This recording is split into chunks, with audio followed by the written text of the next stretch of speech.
Hello and welcome to Power Play. I'm Rick Budd, your game master, and these four incredible people you see here are Caitlin Bruder, our Benny Beckett, Omar Najam, our Beyond Vigor, B Zelda, our Ulez Gali, and Sam Delev, our defendant. I'm sorry, our Kadrax Eversinger.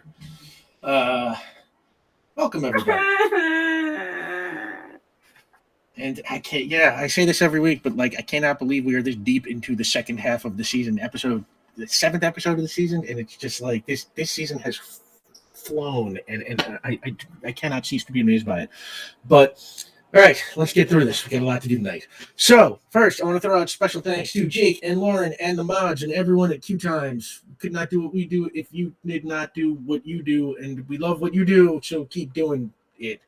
And yeah, thank you so much. And your subs and your bits help support QueueTimes, and your donations to the tip jar down there, wherever that is, help go to the people that you see on the screen. That is our Feed the Cast fund. And to that end, we have rewards as usual. If we get to $50, there will be a point of community determination for the team. I think right now the only determination on the board, I think Kadrax has 1 point and nobody else got nothing, as they say. Zero, zip, bupkis. So that determination will be going at a premium. If we get to $150, the mysterious benefactor, as you all know, in universe, our team has a mysterious benefactor with the ability to send them gifts wherever they may be in the universe, very impressively.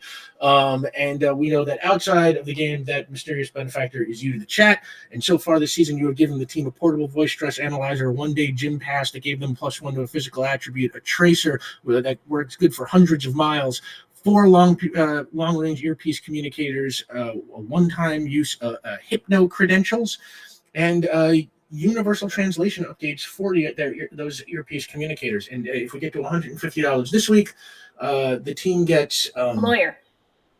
The team gets chat can provide the team with a Plasium armor upgrade for Ulez Gali. Ulez has taken some hits. They are the most delicate of the team. They could use a little bit of damage resistance. So yeah, Plasium armor upgrade that will be good for an additional +2 damage resistance, which I think will bring you to a total of +4 because you already have 2, right? So Ulez Gali, Plasium armor upgrade. I'll be unstoppable. You already are. I mean, you can push me over and I'd stop, but yeah, you trust me, you don't want to tempt fate like that. But so if we get to $250, we will have the after credits lore drop, a revealing glimpse of some important but previously unseen part of our story or universe.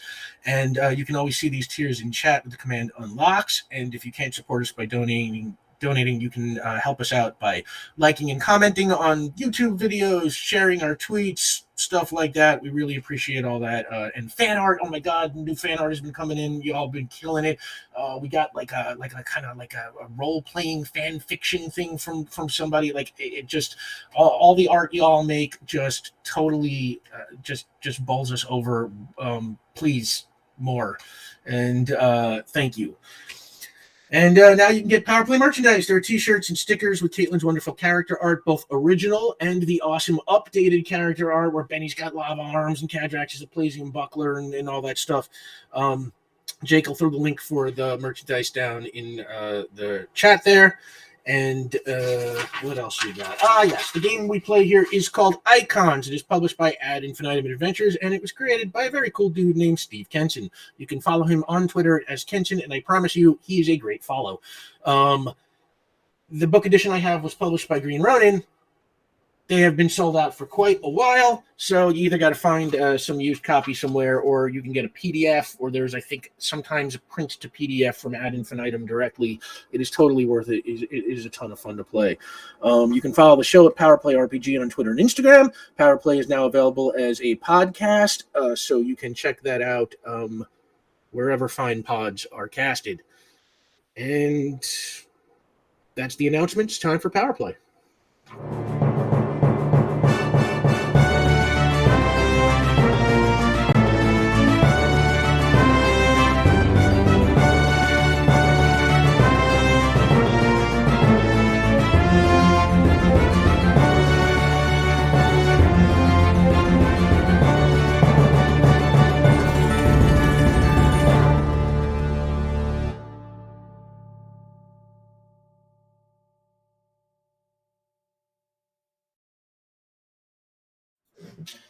And we're back. I never get tired of that song, I gotta tell you. So, previously on Power Play, via the folks at the Alien System Tracking and Reconnaissance Organization, also known as ASTRO, the team learned that the Keepers, Ulez's people, were under attack by the Star Choir of Beta Pixidus, Kadrax's people. Our heroes went to space via a wormhole hidden beneath the waves of Central Bay, but a few hours into their trip, they were attacked by Sunny, the son of Kadrax's mentor Sonivel, who wanted to prevent the possibility that Kadrax's influence as Eversinger would change the Star Choir. The team then continued on to Spyre, where they found the Star Choir had already accumulated a heavy military presence. The team was enlisted by Keeper Dizeris Algoron 424160509 to try and save the information that was stored at the Great Library of Spyre from being destroyed by the Star Choir, but the mission failed. They then learned that the Star Choir had started attacking major cities and millions had been lost. The team was ready to try and stop it, but Dizeros asked them to turn their attention to helping the surviving Keepers escape the planet in a giant ship that the Keepers had kept just in case an evacuation was necessary. That ship wound up being irreparably damaged by the Star Choir. With no other options, the team opted to try and steal one of the Star Choir's own command ships, basically the only vessel in the area big enough to hold all of the surviving Keepers. It took some doing and some help from Tulez and the Alien Strike Force, but in the end, the Keepers were able to use the stolen ship to escape into the wormhole and head to parts unknown.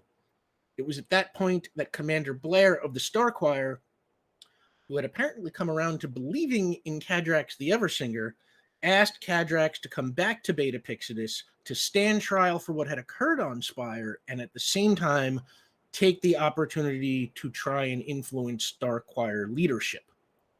That is where we will pick up.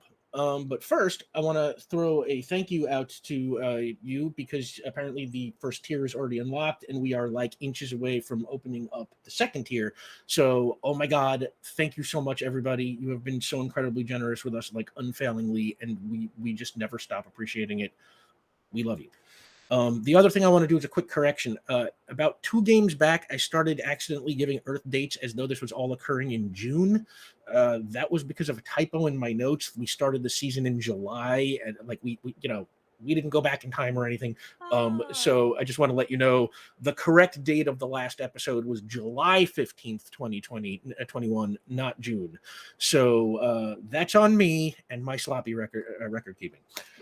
Just your hand. I am sorry. How dare they have 2 months in a row that start with J?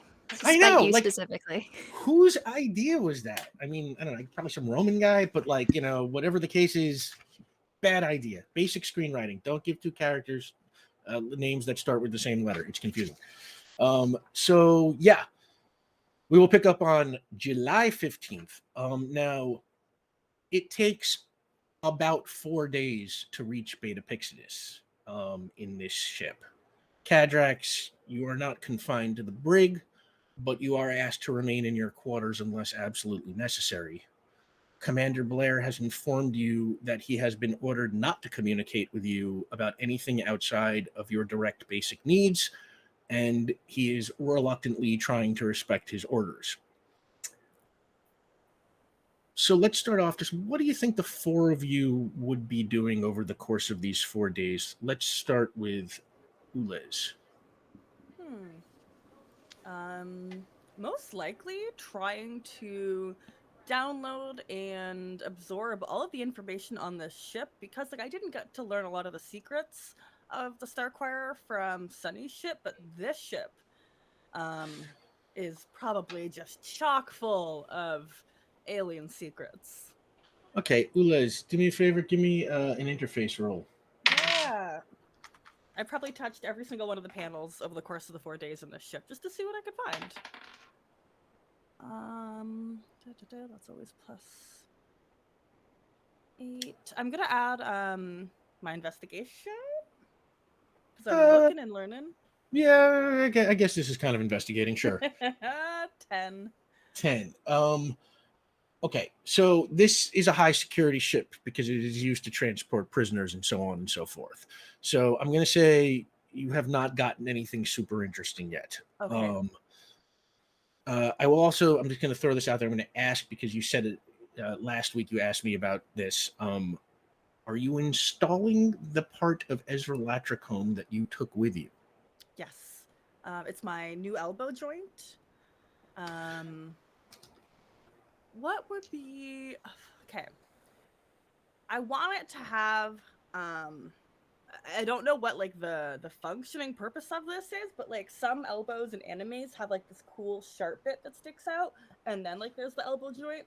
So it's kind of like a stabby thing, but the purpose is not for stabbing. It's got to be something that like that like they decided was really beneficial for themselves.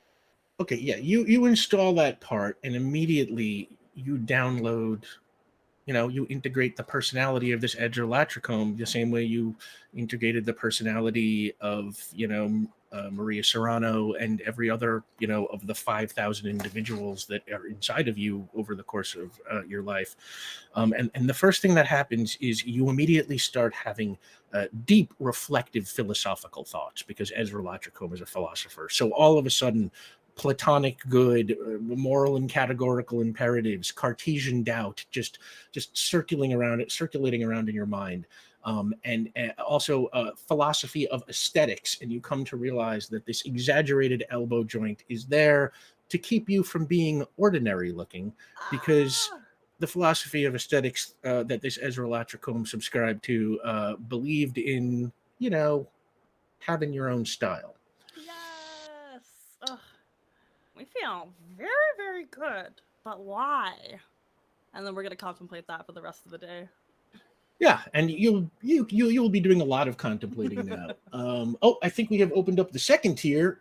Thank you so much, everyone. That just leaves the after credits lore drop. But what it means is, Ulez Galley, during the course of this trip, I'm going to say somewhere along the way, you find in this ship some Plasium armor that was somehow left there for you by your mysterious benefactor, who has just the best access in the universe.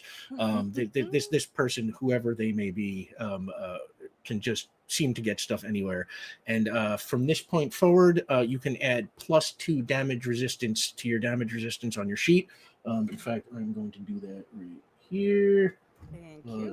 +2 damage resistance. What's the correct spelling of Plasium in our universe? Capital Plasium. Awesome, thank you. I spell it different every time.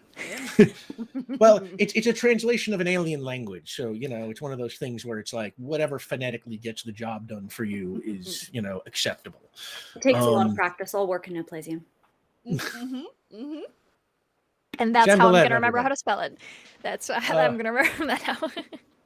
So, Vion, what do you think you're doing? First comes to first, I'm checking in on Kadrax. Kadrax, there is a signal at your door. You open it up to find Vion. Hey, Doc. Am I like? Are there like guards and stuff, or No? Kadrax surrendered. Commander Blair trusts them, so this is Kadrax is on their own recognizance. So I'll just like plop down somewhere. Please. How you holding up?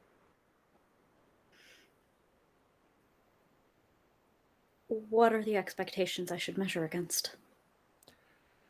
I have no expectations when it comes to you because you always supersede them. So, good or bad, I guess. I would hate to disappoint. One would imagine that it would be easy to have faith in these moments, given that it is, well, hardly faith if it is empirically demonstrated. It should be much easier to rely on. I just keep thinking of all of the ways that they will execute me. Can I ask what your justice system is like?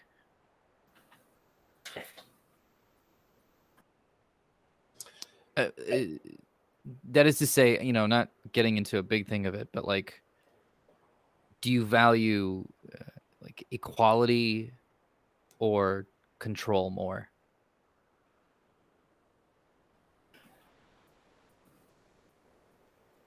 It is important among people with voices, particularly voices of any power, that conflicts be resolved quickly. Okay. Well, that's definitely not my style of doing things. I kind of drag conflict out as long as I possibly can. So this is going to get interesting. That is true. I have observed this. Are you gonna be there? For your trial? I don't know what the policy is. I admit I have not had many aliens as guests. Yeah, we'll I've be also there. not been on trial. This is my first time. Is this Okay. your first time? On trial? Unless I'm forgetting anything, Rick, is this pretty like I've gotten in trouble before, but I don't know if I've gone to court before. You know that is up to you whether you had minor skirmishes with the law, but no, you have not been. If you want to be like petty crime or something, in association with your wild child days, but nothing major. No. I'm his best one, Petty. I haven't been particular outside of like speeding tickets and stuff like that, which now I'm putting that together. I not in an official capacity, but I've definitely gotten in trouble before and had to defend myself against authority figures. And I want to like move like a little bit closer to Kadrax. They're not executing you. That's not happening.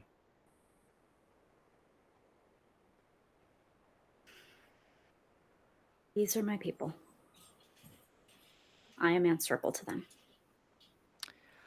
That's a good point, but I will add this, and I want to kind of then like pop over and sit next to you. You do literally have justice on your side.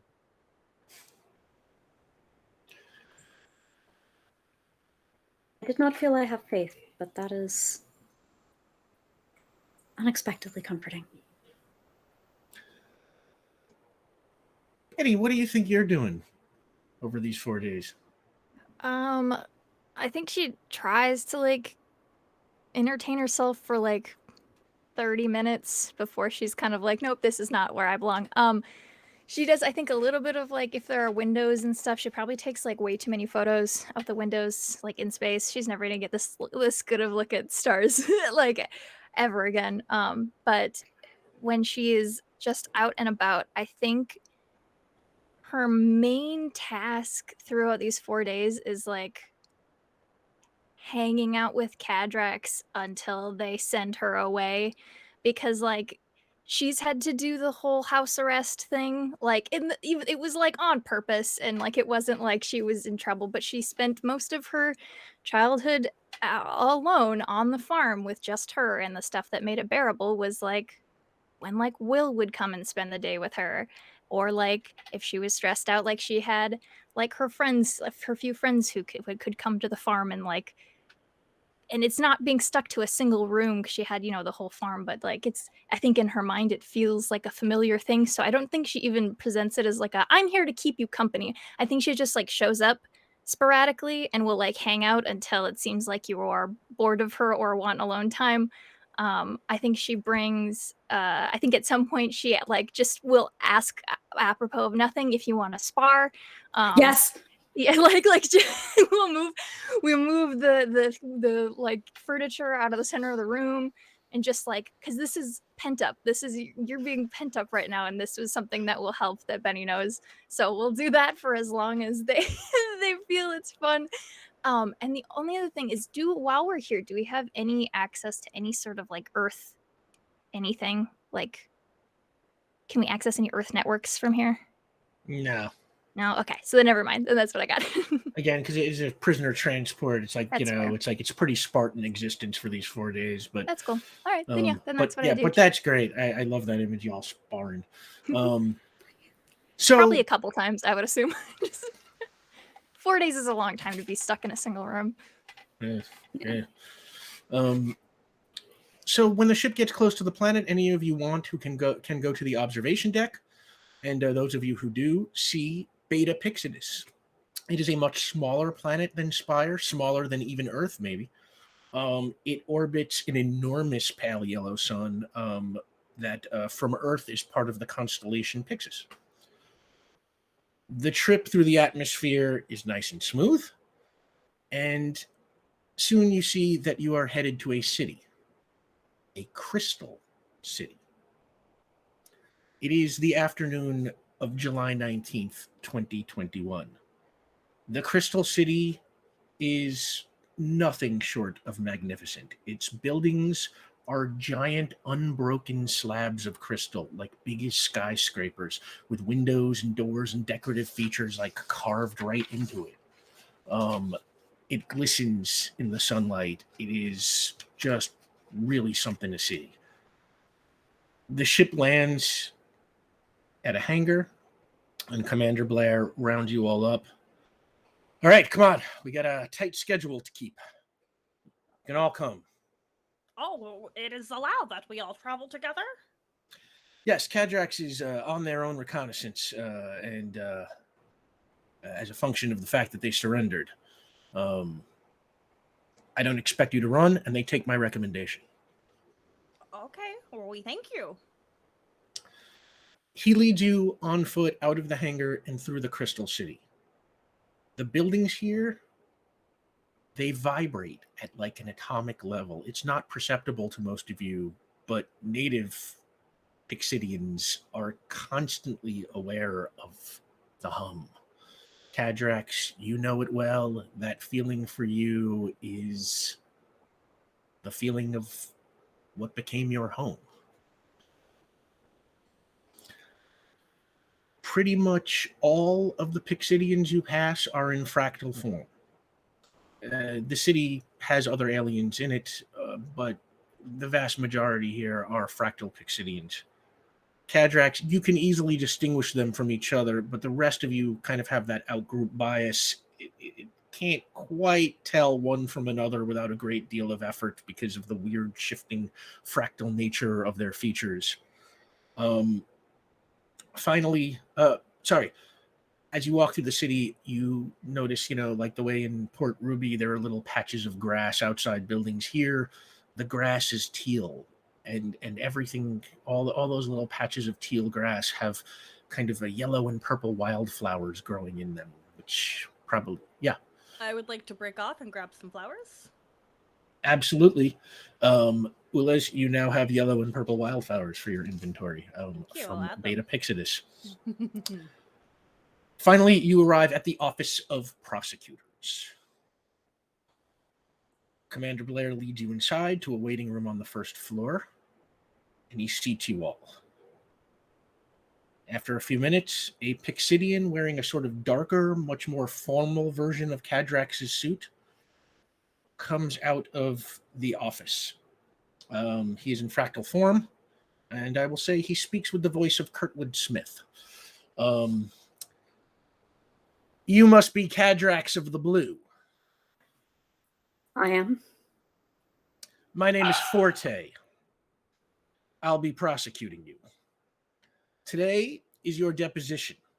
Everything you tell me will be made part of the record that the court, part of the record of the court that will decide your fate. Do you understand? I am to be deposed, and this is distinct from how one deposes a tyrant. Close enough. Follow me, please. And before he takes Kadrax into his office, he turns to Benny, Vian, and Ulez. You can wait here. I appreciate your patience. I look at Kadrax immediately, like...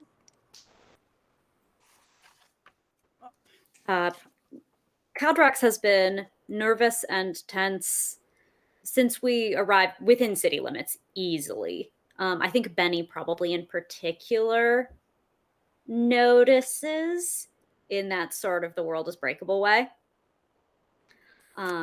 So they continue to look uncomfortable, and they are covering a sense of mild alarm. Yes, absolutely.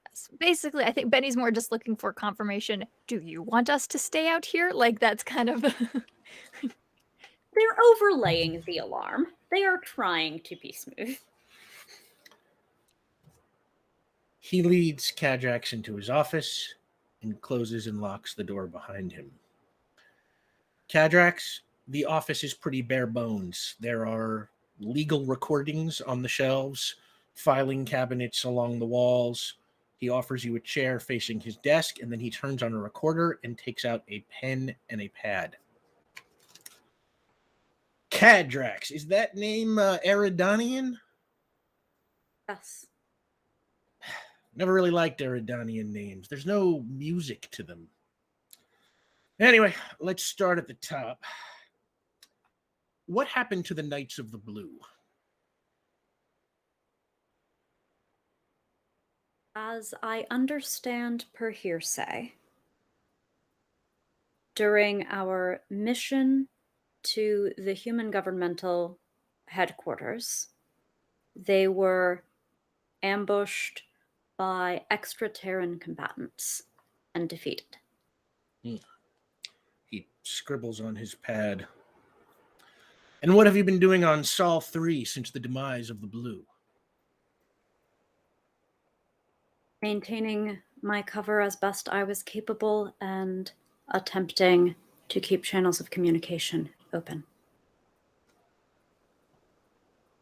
Is that where you met your keeper friend out there? On Earth, yes. You're calling it Earth now. Scribbles on his pad. And when did you come to believe that you were an Eversinger?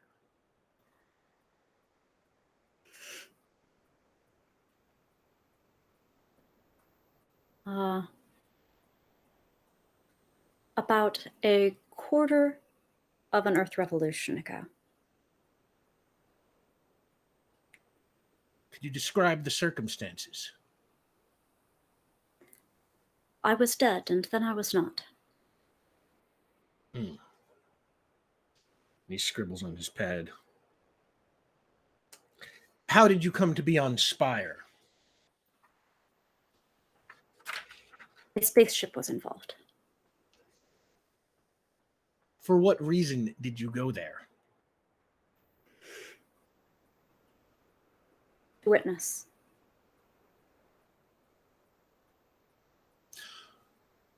If you went to witness, why did you decide to interfere with the Star Choir's operation on Spyre? As a result of witness.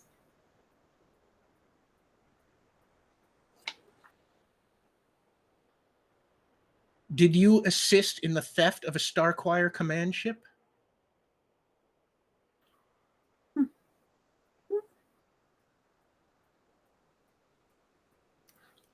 Believe that would be an accurate characterization, yes.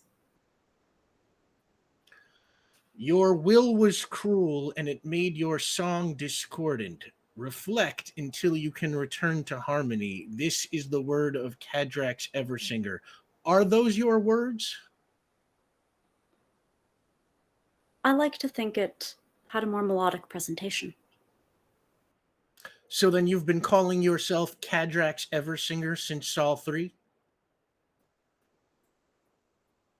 That would be a wide time frame, but yes, I was on Sol 3 when I took that name. He scribbles again, and then he puts the pen and pad down. I'm going to level with you. I feel fairly confident I can get a death penalty for treason in this case. But if you plead guilty, I'll recommend a life sentence in an anechoic prison, and there won't have to be a trial.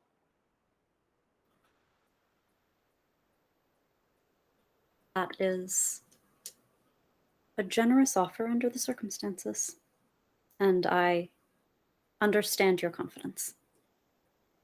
So you're not pleading guilty? What precisely are the charges? Treason against the Star Choir.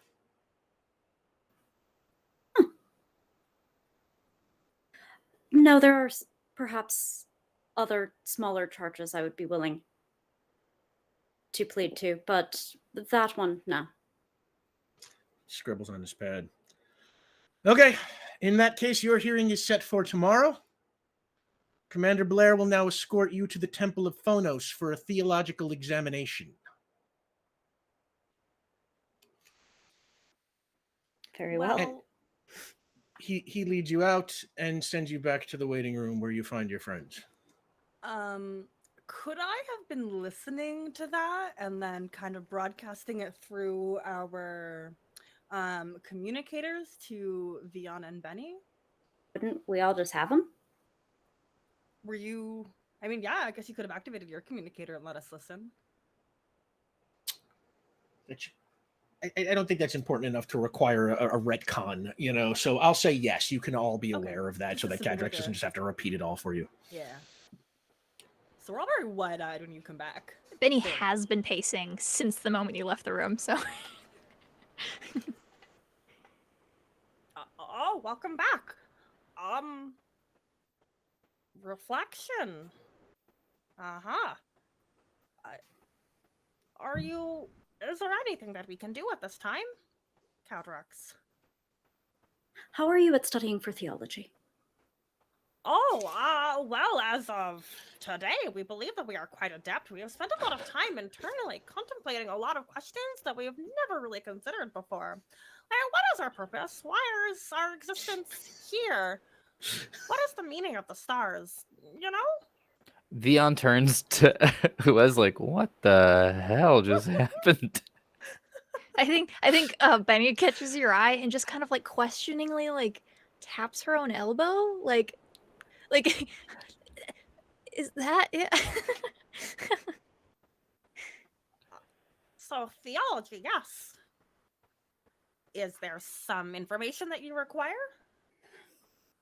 I'm apparently to be examined, and I am a poor student. Really? But no, Ulas, it would be good for you to acquire whatever information you can while we're here.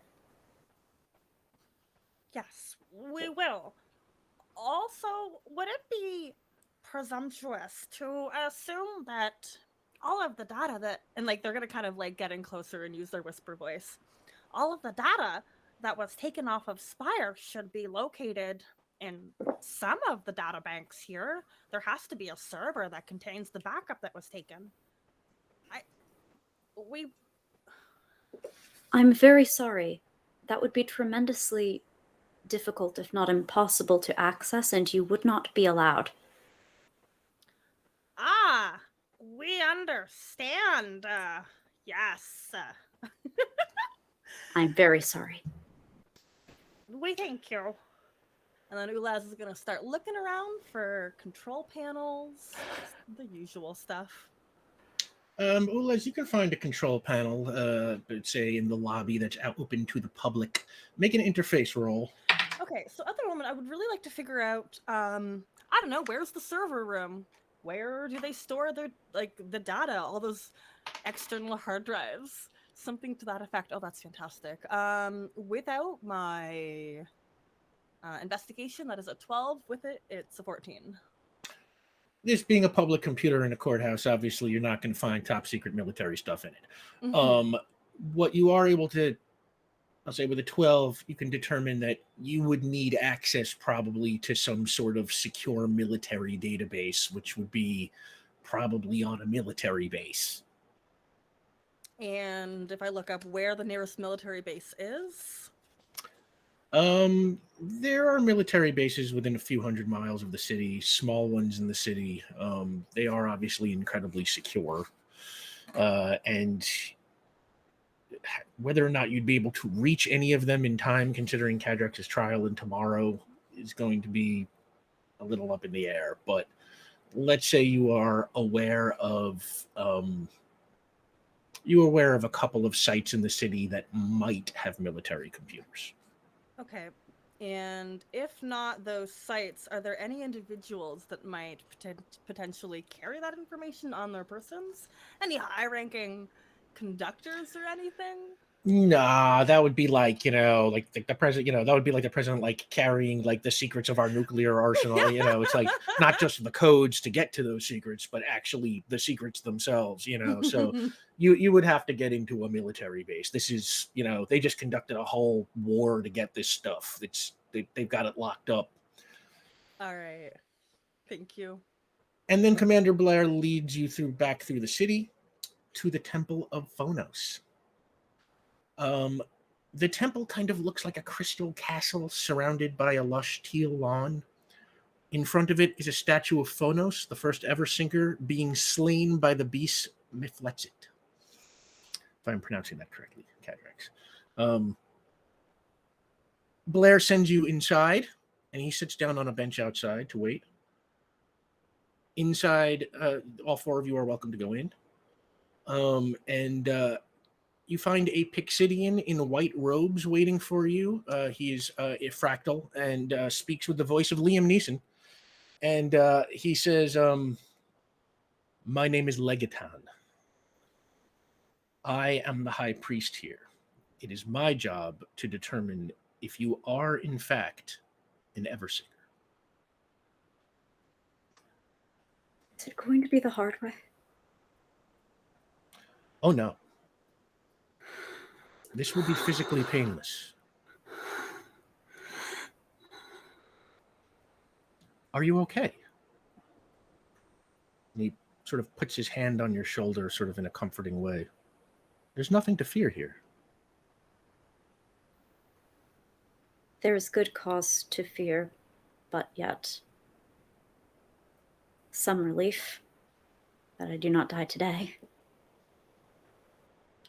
Understandable. And he takes you over to this large, old, ancient-looking Plasium chamber. It looks kind of like a freestanding bank vault. And he says, it's just a simple test. This is a resonator. You will be shut inside, and if you are truly an Eversinger, the experience will bring you insight and clarity. And he opens the door, and he motions for you to enter. How do you know? It was sung about.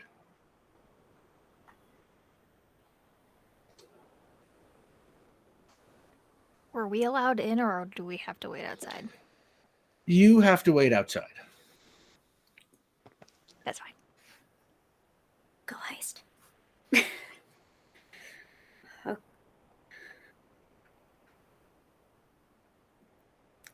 Okay. Kadrax, you go inside. It is empty. It is just a metal box. There is nothing inside. And he shuts the chamber door behind you, and it is now pitch black inside. It is also silent as the grave. But then, after a moment, Kadrax, you hear music. The now familiar song of the choir beyond, the one that you have heard from time to time since your first resurrection. At first, it's barely audible, but the longer you stand there, the louder it grows. And it suddenly dawns on you that this time the song is not in your head. It's coming out of you. Your body is vibrating ever so slightly. In fact, you now get it has been this whole time since your rebirth. The song of the choir beyond is what has literally been animating you. And the chamber is amplifying those vibrations so you can hear them out loud now all the time. And then whispers that become voices. You can't catch them all. They go by so fast. But you hear the voice of Bella Murata, Dalen Prolly, Sandy Carpa, Brooke Barrett, Declan Eklund, Curtis Haber, Tulez, Guinevere Voller, Bridget Poole, General Zoll, Cobble, Syquin, Ebos, Henry Park, Michelle Park, Terrence Darnell, Gabriella Yates, Reuben Reese, Adam Aubrey, Orson, Leon Neal, Will W. Walton, Dizeros El Goron, and then another voice, much louder and clearer than the others. It says, Kadrax Eversinger. And you know this voice. It's Sonnevel. And he says, keep saving people. one by one. That is your greatest power. And then the chamber door opens and it all stops and light pours in and Legatan sticks his head in. That's enough. You can come out now, Kadrax Eversinger. But he was here.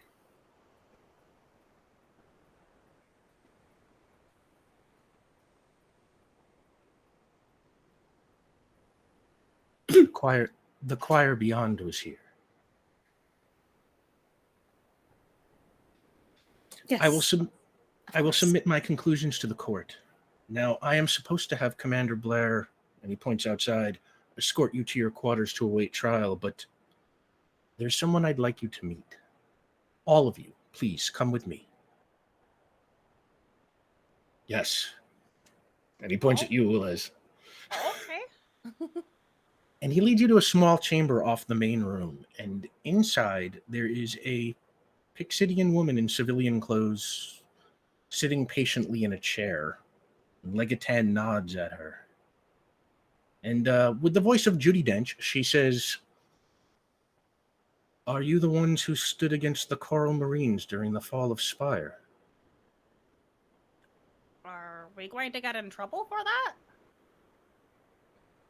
Not from me. Oh, okay, then yes. My name is Allegra, and I need your help. We greet you. I am called Ulaz Gali. Benny Beckett, nice to meet you. Vion Vigor. And she nods at all of you. My daughter, Dulcie, was a Coral Marine. One of the troops sent to secure Dowager Thurant after the Knights of the Blue conquered it. But Dulcie didn't approve of the operation on Dowager Thurant, and she refused to fight. She stood trial for insubordination and was ultimately dishonorably discharged.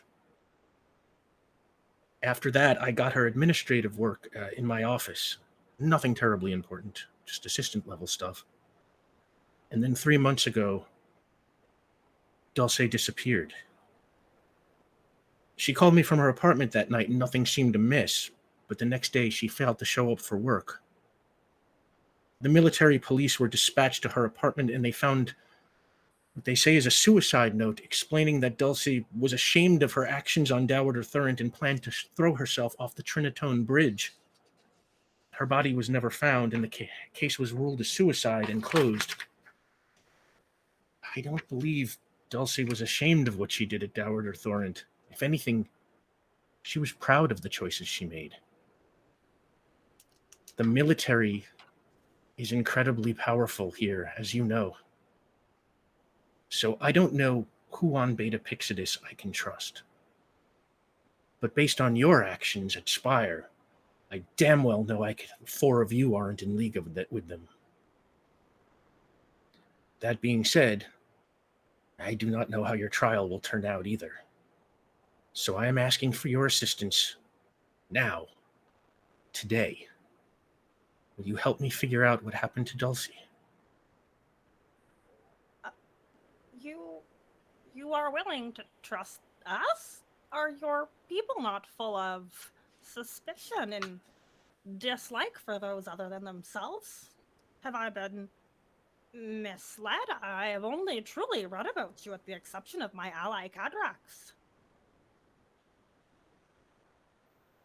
My people are indeed cloistered and distrustful. But we are not all the same.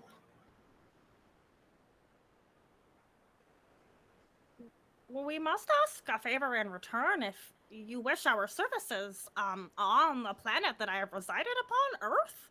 I am a very well-known investigator, and I am known to take on, well, jobs like this. And with my team, we could absolutely solve this, but you must be willing to help us as well.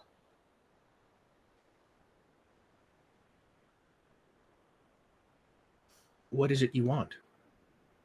I have scanned through your public documents and run through the layout of your city, at least the current city here, and I require some military documents and access to a military computer or whatever their internet access is, really. And I just need to know if there is a location that I can potentially look into some military content without having to go to one of their bases, because, well, they are quite far away. That is a big ask.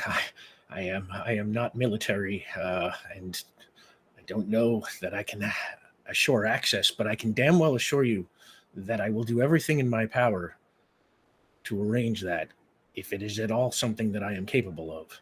What about your daughter? If we find her, she's ex-military. Do you think she still has any sort of connections? If she's alive, it's possible. Do you have any photos of your daughter? Do you take photos?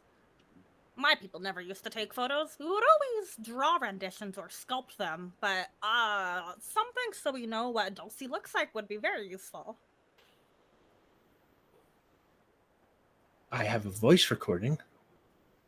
And they look to Kadrax. Yes, that will suffice. It might be possible to provide signals you might find useful. Ulas? Okay, please. Effectively in Choral, though I understand the universal translators can do something amazing. I figure we can communicate visual information through, like, how the echolocation would come back. Yes. Okay, I kind of think that's pretty cool. I think Ulas could probably build a picture out of that as data, just the way their brain works and the signal stuff that we did, like, last season? Yeah. So let's say she plays the recording for you, and you get that echolocation information, and you are able to assemble a picture of one of these fractal people who, you can only kind of tell from each other so. Kadrax, you can see it very clearly. To the rest of you, you pick up some of the features and some of the significance of it, but it's going to take you some time before you can, these are not really like humanoids exactly. It's very different picking out what their features are and what's just fractal noise kind of stuff. But Kadrax, you now have that information, and Ulez, you have sort of a low-grade version of it.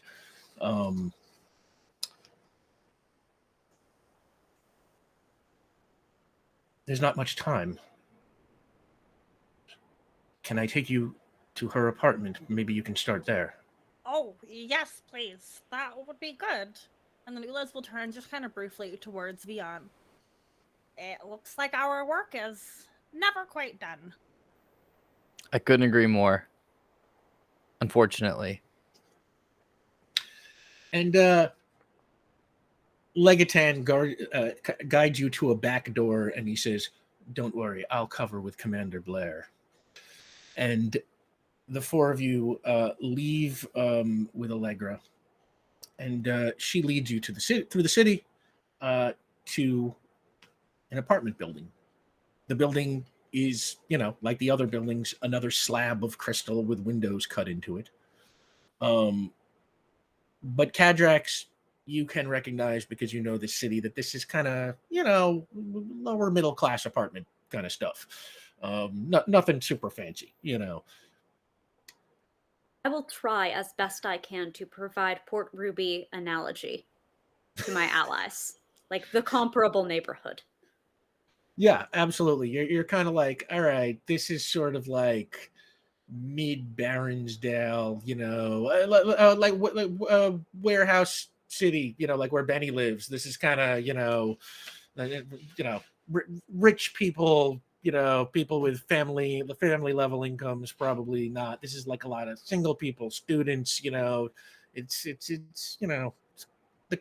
crappier end of town. Not poverty level, but low. Allegra takes you inside to the elevator. The elevator is a platform, and when Allegra presses a button, a soft tone sounds, and the vibrations that tone creates propels the whole platform upward. Because When we the don't. ele- No one else does stairs. No one else does it. It's weird. You're the weird ones, humans. Yeah, no argument there. When the elevator arrives at the floor, the wall in front of you slides upwards, and you see a hallway. At the end of the hallway is Dulce's apartment door. Allegra takes you to it. Now, just to the side of the door, there is a small silver panel. Kadrax, you recognize this is a tonal lock. It is incredibly sensitive to vibrations. You need to know the exact right frequency to open it up. And Allegra says, the police changed the tone that opened the lock. We might have to break the door down. That's not necessarily true. We do have someone who could sort of hack the console. Is it electronic? Is it like digital? What's the door made out of? Oh, well, yeah, we can just break down the door. Just walk Wait, through yeah, what's the door? Wait, door. hold on. We don't have to break down the door. What's the door made of? The door is crystal. That's nothing to me, I think. Hold on, let me pull up the chart. What level is crystal? Yeah, I don't think it's on the. It's level 3. You'll Oh, be able yeah. to get through that. Yeah. Oh, what a planet you have here, Doc. I'm gonna go ahead and I'll reach out my hand to everybody. We can just link up. Oh, could we open the door from the inside so the Kadrax can enter with us? Yeah. So I kind of assumed that you would join us in the link, Doc. Okay. You take Ulez and Benny and Allegra through. Allegra is not bothered by being phased. Wow. Whatever it is that makes Kadrax bothered does not apply to her. On the inside, there's another panel, and Allegra sings at it, and the door slides open, and she says, guess they only changed the outer lock. Okay. What's the state of things like? Does it look like it's been turned over a few times? Well, the inside is practically empty.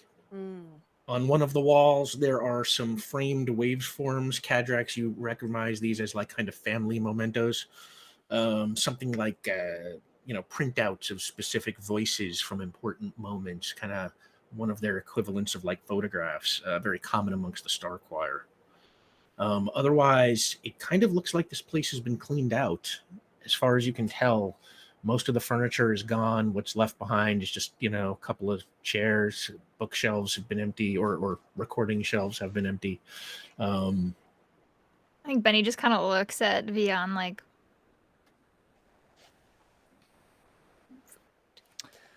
I'm gonna post cog the spot. Okay. How far back are you trying to go? You're trying to get to the night that she disappeared? Yeah. 3 months ago. Oh, All right. 3 months ago. Yeah, Yeah. good point. That's actually quite a bit of time.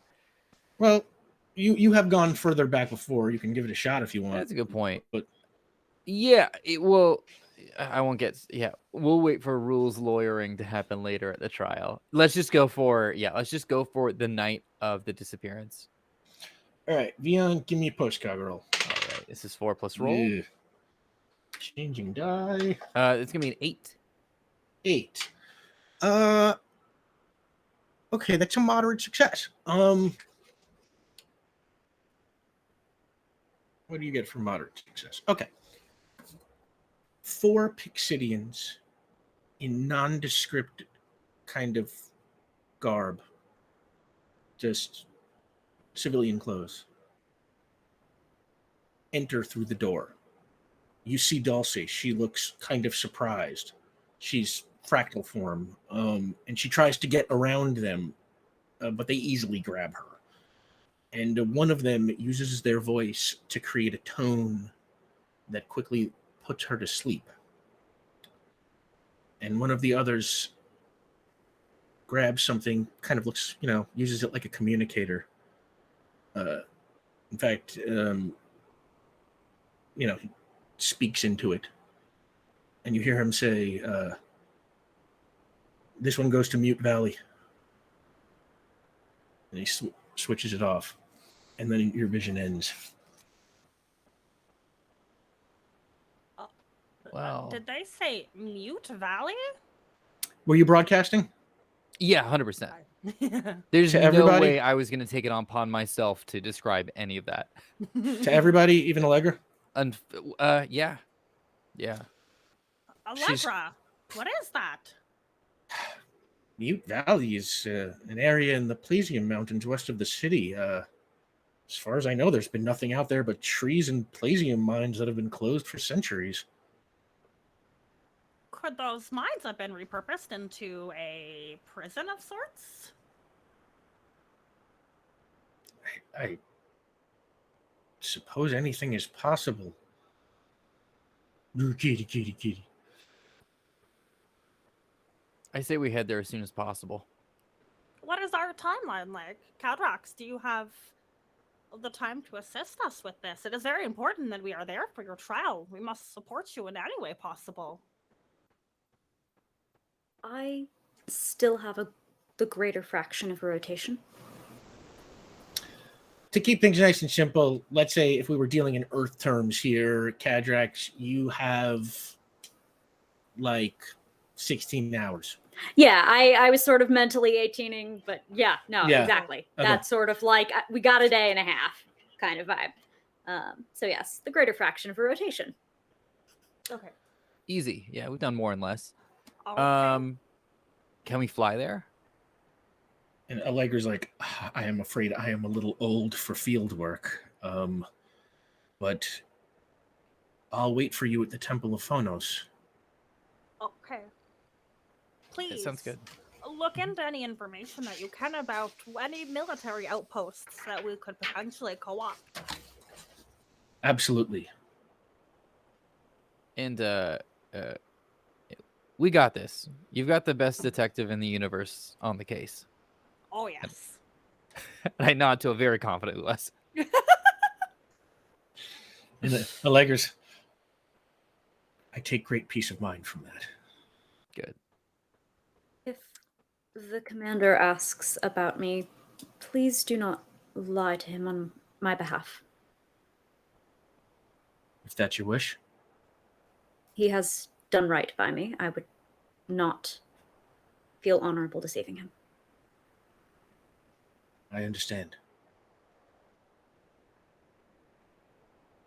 Exist All well. right. Yeah, exist well. Should we do the Exist old? well. It's a thing we say. Oh, it is a keeper saying. Like to in melody and in harmony. Ah. Closest translation. And she kind of nods and then heads back towards the elevator. So, should we do the old X-Wing cardboard trick of little patch of sky, fly on over? We think What- that is best? What is the daylight situation right now? Yeah. Right now it is kind of late in the afternoon. There's still daylight. What Okay. color is the sky? The sky here is blue. Okay. Wow. Blue That's sky, really yellow scattering. sun. Yeah. Classic. Okay. Right. We're going to do the classic model. That's it. The old Earth Fast Boss special. Wait, I Okay, forgot so- to ask. We're like good, right? Like humans are like fine in the Atmo, or do we need to have been like suited up this whole time? Oh yeah, are we wearing suits? I'm going to assume that there is oxygen content here. Enough for Forgot you to to breathe, ask. because we've established there's grass and trees and stuff like that. So we're just going to say, Gas exchange is different. favorable. Good to know. Oxygen burns. Okay, so I'll cast image. Oh, that Indeed. is what you are doing. Yeah. Sorry, what I Big did not magic- understand from X-Wing and cardboard. Oh, yeah, in the old films, what they put X-Wings on the cardboard, but it's the same color as the background, so they could just move them around and make them fly. It looked very realistic as well in the films. Yeah. No, that's because Big we magic watched or it. little It's a magic? documentary. I'll do big magic just to. I don't need to do any other magic right now. So All right, give me a turn on image. okay, 8 plus roll is pumpkin blowing little hearts. That's gonna be a 14. Is this one of those dice where there's just like a pumpkin on every side? What is going on here? Okay. Why? No, I'm It's bored. six-sided and it's all sixes. Pumpkin and Now this every one's dice. got bats, and then what? Yep. Anyway, ghost hands. Okay. Anyway, sorry. Oh, that's appropriate. So yeah, that will easily get your image on, and Yes. hang on, just make sure I'm doing this right. Mhm. Sorry, folks, that I have to look up the rules every single week, but let it be a lesson that if it's a DM, you don't have to memorize the book. It's a spooky tree. I was wrong. It's not hands. It's a tree with a face. How could you have erred thus? I don't know if that'll show. Okay, give me an image roll. Okay, this is 5 plus roll. Boop. Oh no. Oh no. Let me get a different D6. It's because you misidentified that side of the Yes, die. yeah. Yeah, that's exactly what it is. Not because I rolled it under my desk. All right. That is going to be a total of 6. Okay, I don't lie. I'm gonna say that this image is kind of shaky. That's fine. You get it on. This is a marginal success. But if somebody were really on the lookout for you, they would see some shapes in the sky. I mean, no one is looking for us. No one knows about this quite yet. So I'm feeling good about this. Yeah. Let's go. Far as you know. So you're all flying. Yep.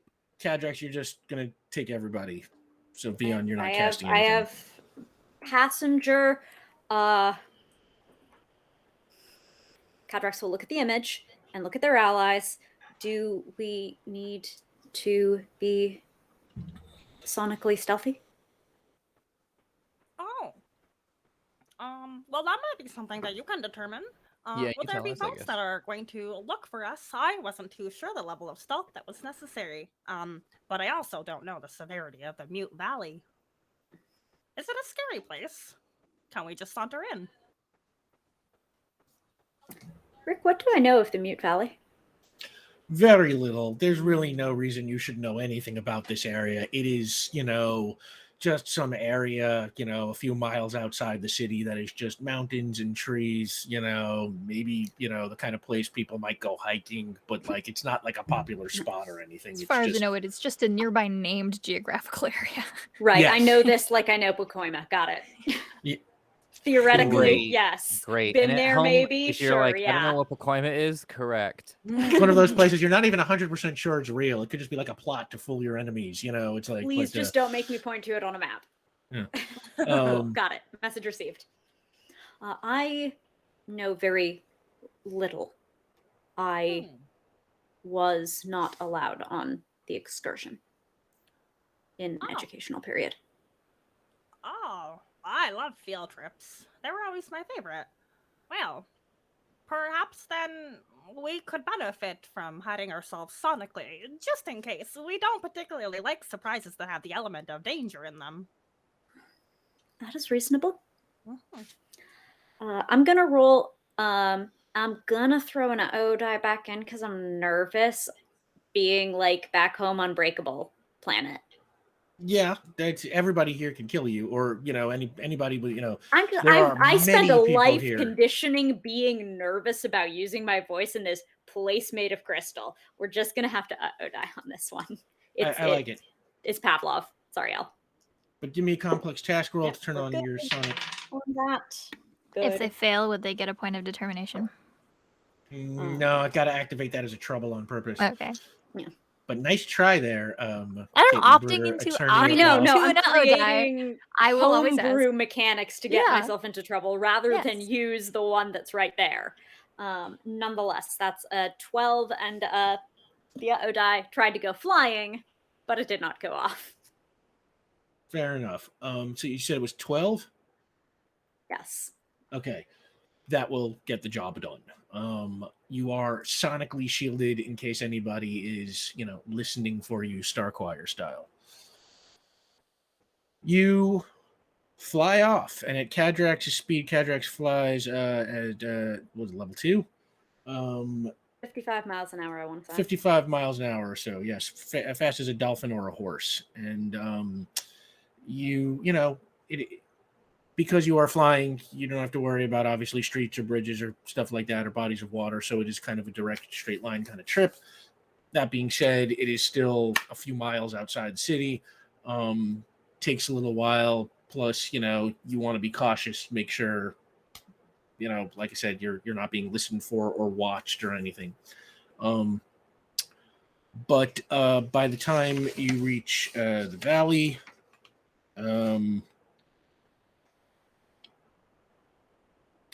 it is late in the afternoon, not quite sunset yet.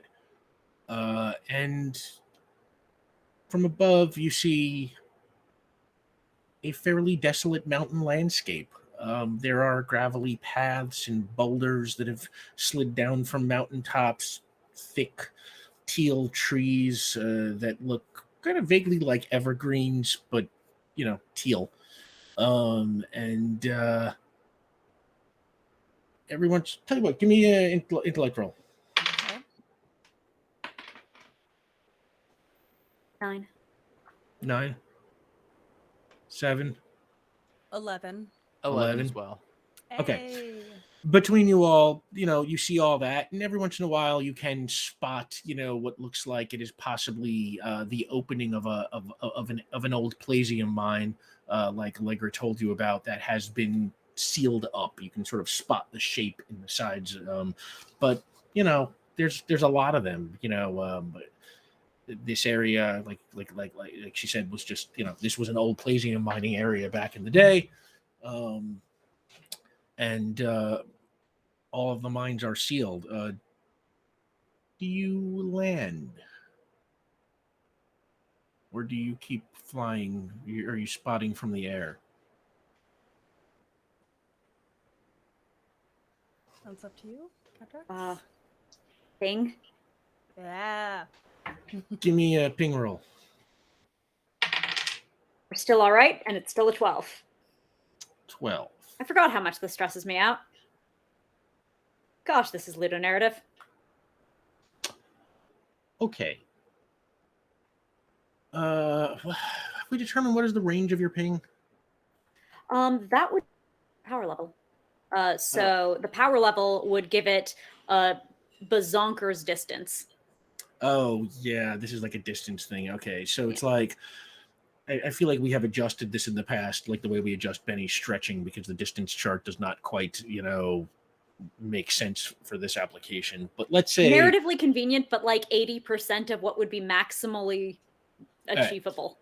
This is a pretty big area, this valley. It's like, it is a huge, like I said, mountain landscape, so it encompasses several mountains and valleys and stuff.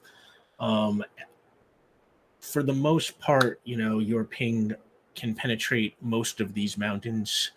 There's still Plasium in some of them, and your ping cannot quite get through all of that Plasium, but you do not detect anything necessarily weird about it.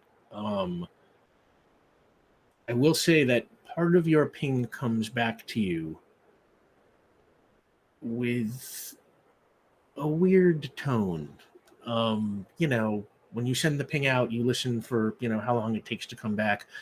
Usually it just, it has a certain vibration to it. This time it's like, it's like as if you're hitting along a rock wall and then suddenly, hit a dead spot or something. There's like a As weird... if there were an anechoic chamber that were not responding on the typical interval. Would it be consistent with such a thing? I've pinged anechoic spots before.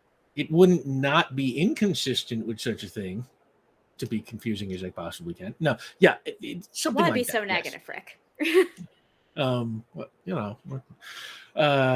That's just who I am. So Yes, it would not be inconsistent with that, although There are other conceivable explanations as well. yes, could be a vein of plasium that just reflects in a weird way. Could be lots of things. Could be an individual, could be that I have been away from our home world for many, many years and might not be perfectly revolutions, and am not perfectly. To keep it simple, I will say the dead spot is, due north ahead of you. I will point that out and see if anyone else has visual observations of anomalies in the area that could indicate, for instance, an entrance or anything. Traffic. Based on your previous rolls, I will say it's just what you saw. Gravelly paths, trees, nothing quite jumps out at anybody. Fiona, what types of energies can you magic feel for? Like, can you... Sonic, but the only Sonic is an energy that I can detect. But the thing is, it only works in a visual range. Okay. Which is a little ableist. I am wondering if Really, it should work in like auditory range, right? Yeah, since it's a yeah. sonic detection. Could you put like your clairvoyant orb down there in that direction somewhere and see if you could get eyes closer, or is that... I don't know how far that can go. I think you have to know what you're looking at. Like clairvoyance is the ability to see something at a distance. So I think it's like you have to be like, I want to try and see what Allegra's doing right now. Didn't we like do ESP or something maybe? ESP or whatever it is, where like you get to like put your little, you got to put like a visual orb somewhere where you got to like see through it. We did it at the airport to look It'd at be his like ticket. if I was there. Yeah, so like if you could put, not like in, we don't know exactly where we're going, but like we know the direction, and if you could just like toss your orb as far as it goes, maybe you could get a better look than from where we are right now. That's the Perceive things in basically. distant locations as if you were actually there. Okay. Extrasensory perception allows you to see the benchmarks table for an idea of the distance. Use the lower of your power level or awareness tests to notice or search for things while using ESP. If a location is shielded against your ESP, make a power test. Blah blah blah blah. Yeah, blah blah blah. The GM may also require ESP tests for areas completely unknown to you, determining what you sense based on the result. Okay, so first give me a power roll to turn on the ESP. Big magic or little magic? I'm going to use big magic, even though Okay. reveals are visual, unfortunately. I assume you're going for level 5? Yeah, so turning on big magic, unfortunately, I rolled a 1. That's going to be a total of 9 to turn it on. You can't get your ESP on. Yeah, that's all right. Yeah, it's kind of a big gamble anyhow. You want to try again with your little magic? Oh, yeah, you know what? Let's go. Let's go. Let's do this. Okay, let's roll again. Great. Well, that's definitely better than a 1. I rolled a 2, so that's going to be a total of 10. All right. That works, but you only have it at level 3 now. Great. I love it. Well, that's a range-based benchmark table, so that's not too bad. It's about a city block. That's kind of where we are-ish, right? Use the lower of your power level or awareness for tests to notice and search for things. So your power level is 3, your awareness is 3. Also so 3. I'm consistent. Yeah. Okay, great. So I'm going to roll 3. Yeah. 3 plus roll. Or is it just automatically turned on? I think the roll comes to look. I think it's just on, but then like to search is where the next roll comes in. Heck yeah. As far as I understood that. Okay, that is pumpkin. So it's going to be a total of 9. Okay.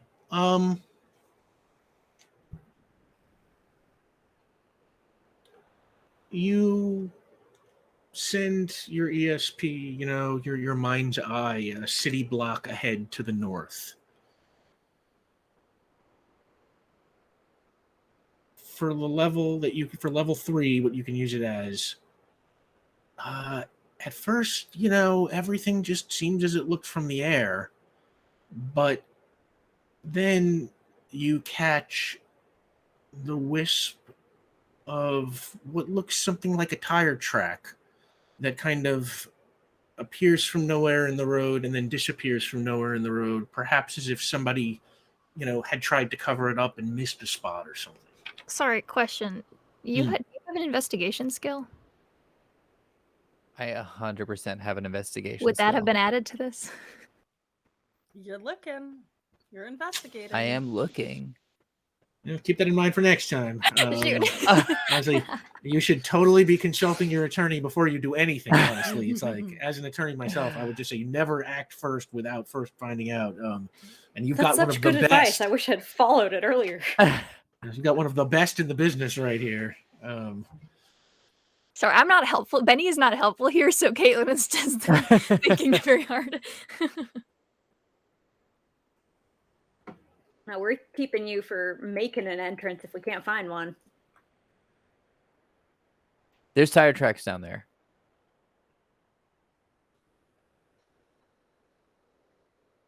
Is that something that we should follow? What kind of tire tracks? Are we talking wheels? Are we talking treads? Yeah. What kind of tire tracks were they, Rick? You kind of can't tell. You just sort of see a scrape in the gravel that kind of reminds you of a tire track. Looks like something kind of rolled through, pushing stuff just up to the edge. And it was two parallel lines, I assume. Yeah, just Okay. very briefly. Okay. So it's either one vehicle with 2 to 4 wheels, or it's two separate vehicles. But I would assume, because with the line, I think it's one vehicle. Okay. I don't know how important that is. Oh, well, but this is information that we can determine if this is a military base. Is it a military vehicle, or is it something more civilian? Yeah, I mean, we can go down and postcog it. Also, something to note: someone's trying to cover up their tracks, so this area is under surveillance. Okay, we should definitely be careful then. Humming as loud and yet quiet as I can. So you're going down there? Let's postcog it. Stuff that Okay. we want to check it out without getting caught. All right, you walk about a city block ahead, and you find this tire track-like break in the dirt. I'm gonna postcog. Give me a postcog roll. 4 plus roll equals 6. Big money tonight. 6. How far back were you trying to go? Ooh, I mean, well, here's the thing. Okay, there's breeze. These tracks would have been covered up sooner than later because there is weather. This isn't like a moon situation. So I'm only trying to go back like maybe max a week. Okay. Then for only a week, yeah, you've got that. Yeah, you go into your postcog, broadcasting to everybody, I assume. Yep. And what you all see is this area that you are standing in.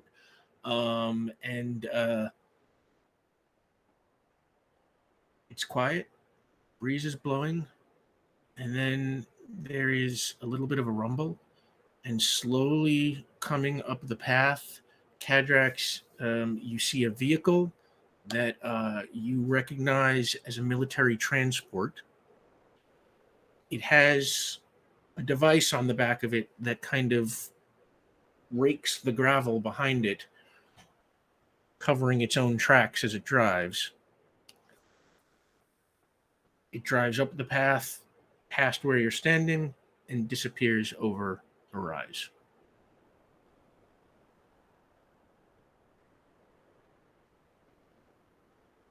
Oh. So, did you say it was a military vehicle or just like a Kadrax would recognize it. Okay, yeah. Cool. Well, that's a funny vehicle. Kadrax, what do we think it is? Think like a space Humvee kind of. Yeah, I got that, like with a side of rake Zamboni. But that is a sign of my impending conviction. I don't say that out loud. It is a military vehicle and one intent on hiding itself from members of the choir. Ah, We should follow it. oh yes. I wonder what we're going to uncover. Can you imagine the possibilities? There's just so much to determine. There's so much to learn.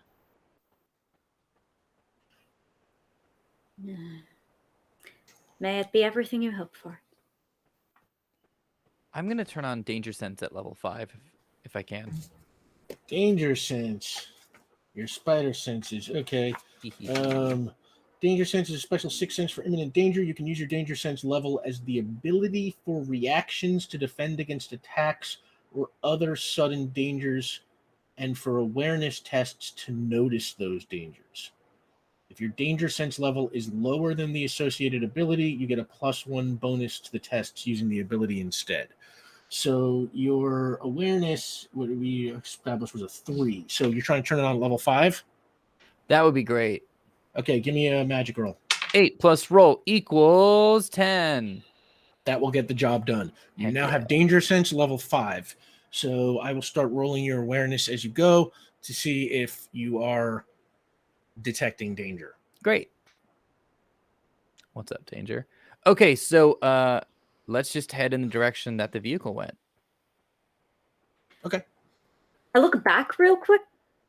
It did occur to me at one point. It could be coming from or going to a point of interest. I mean, this place is rather inconspicuous, so logic does dictate that it would serve them best to use this place as a hideout. We love a good hideout. We have discovered many hideouts on Earth. This would be just momentous if we could find another hideout here.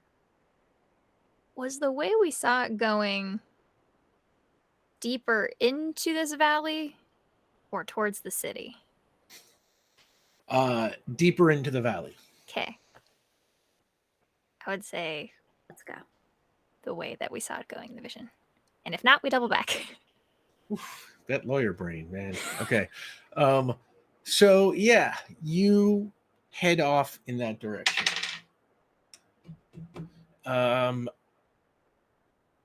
As you walk, the sun is now going down. It is starting to get dark. It is not quite totally dark yet. There's still, kind of sunset light. As you walk, you hear kind of little crackling sound. Dion, it's like you kind of hear off to your side. It's like a little scurrying or something, and then out of some teal bushes hops what Kadrax you recognize as a Lorgen. A Lorgen is a kind of a teal-like squirrel-like creature, which is incredibly adorable, but as you know, like ferocious. When it is angered, it kind of sniffs at the 4 of you. There was one that haunted the alleys behind the Hall of Pages. When I was younger, the Order of Harmony. It scratched me to, well, humans I think would say scratched to pieces, but of course if you have observed my people, you understand that we are already. And it kind of Oh, I greet you. We have a flower for you if you would like. And Ulyss is gonna crouch down and try to hand the little yellow flower to this creature. And it sort of, very carefully sniffs, and it takes the flower, and then sort of just and just kind of gobbles it. Its jaw sort of unhinges. It has a much larger mouth than it looked like, and then it just sort of gets back down onto its 4 legs and just kind of looks at you. Is it not terribly endearing? I'm not giving it my last flower. I'm gonna hide that. Do we keep walking, or do we need to be concerned about going airborne very quickly? But he's staring at it. And, Lorgen do not fly. That's what I'm saying. Do we need to? Zero Lorgen. Nonetheless, I am going to just very quickly take my companions up into the air, both for the comfort of the distressed human, despite the adorable warrior Lorjan. But How- also, hopefully, since it's sunset, I had been thinking about. I would really love for them to be able to see when the sunlight hits the Crystal Hits the City. city. It is something worth beholding, and I don't know if I'm going to be alive to see it tomorrow. So, Yeah, absolutely. You soar up, and as you go, the Lorjan sort of like scurries back off from the bushes, and you get into the air and sort of, just kind of hang there, maybe rotating around so that you can see the city. And yeah, the sunlight beams on the city, and it's crystal, so it's like the light just refracts at every frequency in every direction, and it's like a giant prism of a city that is just like radiating rainbows in every direction. And I would like to take a couple yeah, from here. Yeah. Just very you quietly. definitely She doesn't get say those. anything. Just takes a couple. And now what, Kadrax? uh, look, it's mostly I think of it because it is adorable, but do Lorjan typically use other burrow near industrial equipment? Like, you know Lorjan how are just kind squirrels of love going for power lines like it's their job? no, you don't know anything like that. Lorjan just kind of, inhabit this area, the forests and the trees and stuff. Um, Love them. if anything, this one seemed strangely friendly towards people. Yes. It did not even once use its venomous spikes. Oh. Oh, we are Is- glad. And is it used to vaguely humanoid individuals coming through here? Huh. If they're normally more freaked out and territorial? That is a very good point. I'm sure you observed most of us are not. Forgive me. So I think triangulating from where we felt that due north strange ping, Hmm. and along the Lorjan's path, because that's a weirdly good point. Whoa. It also could have been an offhanded comment by the GM. However, you did say it, so I really liked upon it. I mean, no, I really didn't think about. God, my friends are big brain. I guess maybe another ping. Give me a ping roll, Kadrax. Shit. Uh-oh die? Yeah. 14 and an uh-oh die. Wow, it's been a while. What happens when your uh-oh die goes off? Which Excellent. would... Max power. Okay. Kadrax, you shoot a blast of harmonic resonance at level 8 straight ahead of you. And when you do, you just hear this like dissonant shriek. And suddenly, like the whole path, kind of like Schlieren rising off the road, kind of,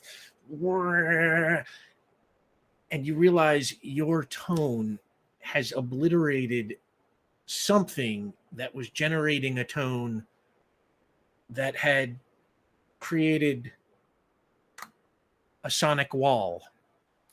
And when the sonic wall disappears, the road in front of you changes. And now, instead of being an empty road, way down the road, you can see a bunch of small buildings. And as it starts to get dark, we're going to take a 10-minute break, and we'll pick up right here when we get back. Stick around, everybody. We got another awesome reel with your incredible fan art in it. Just the best. I mean, I love this stuff. So check out the new reel, and we will see you back here in 10. Thank you so much. Welcome back. Yeah, that fan art in the reel just blows us away. We just sit here looking at it as it goes by, and it's just like, we appreciate what y'all do so much. Thank you so much for all the incredible art from all the artists who are on all of these reels. And there's already more for some future round, maybe in season 6, because maybe every 2 seasons or something we'll update them. But yeah, so please, anything, if you're feeling, no matter what it is, it's like, give us a sketch. We live for this stuff. It makes me so happy every time anyone draws something. I cry a little bit, and that's not an exaggeration. It makes me so happy. Thank you very much. What she said. Also, apparently we are this close to unlocking the lore drop. So thank you everybody for that. I think just $20 away or $30 away or something like that. So like we're right on top of that. And again, thank you so much for all the support you have given us. And we will pick up right where we left off. You were standing in the middle of a path, and Kadrax just accidentally unleashed a massive blast of harmonic resonance, which completely destroyed some kind of audio-generated cloaking device that hid a bunch of buildings way down the road very abruptly. So what do you do? Oh, there's another hideout. Oh, this is how you know we're on the right track. This is very good. Oh, we are very excited. I mean, if they already know we're here. Yeah, I was going to ask about that. That probably set off some alarms, right? Oh. If they have any alarms, it set them off. I would be profoundly disappointed in their operational security if that did not set off at least 80% of all alarm-based devices in the compound. I mean, if they had the wherewithal to put a big sonic barrier up, then I'm sure that's not where the failsafes stop. It is truly impressive. If they're gonna rush out and look for us, we should be elsewhere. Yeah, we should be elsewhere. I would like to cast Image, and it's the night sky. It's much easier. Mm-hmm. Okay, so you can fly. Give me big magic, little magic. This is gonna be big. Oh wait, I've got danger sense on right now. Yes. I want to do little magic. All right, give me a little magic roll. 8 plus roll equals. Don't run away from me. 10. Okay. That will get turn it on. Yeah, that'll turn it on. Now we got 3 plus roll equals 5. Why? 5. It is, not quite an impenetrable illusion again. It's it's sort of like, like trying to hide behind a, piece of dark cellophane or something. It's like somebody might not notice you, but you are, far from invisible.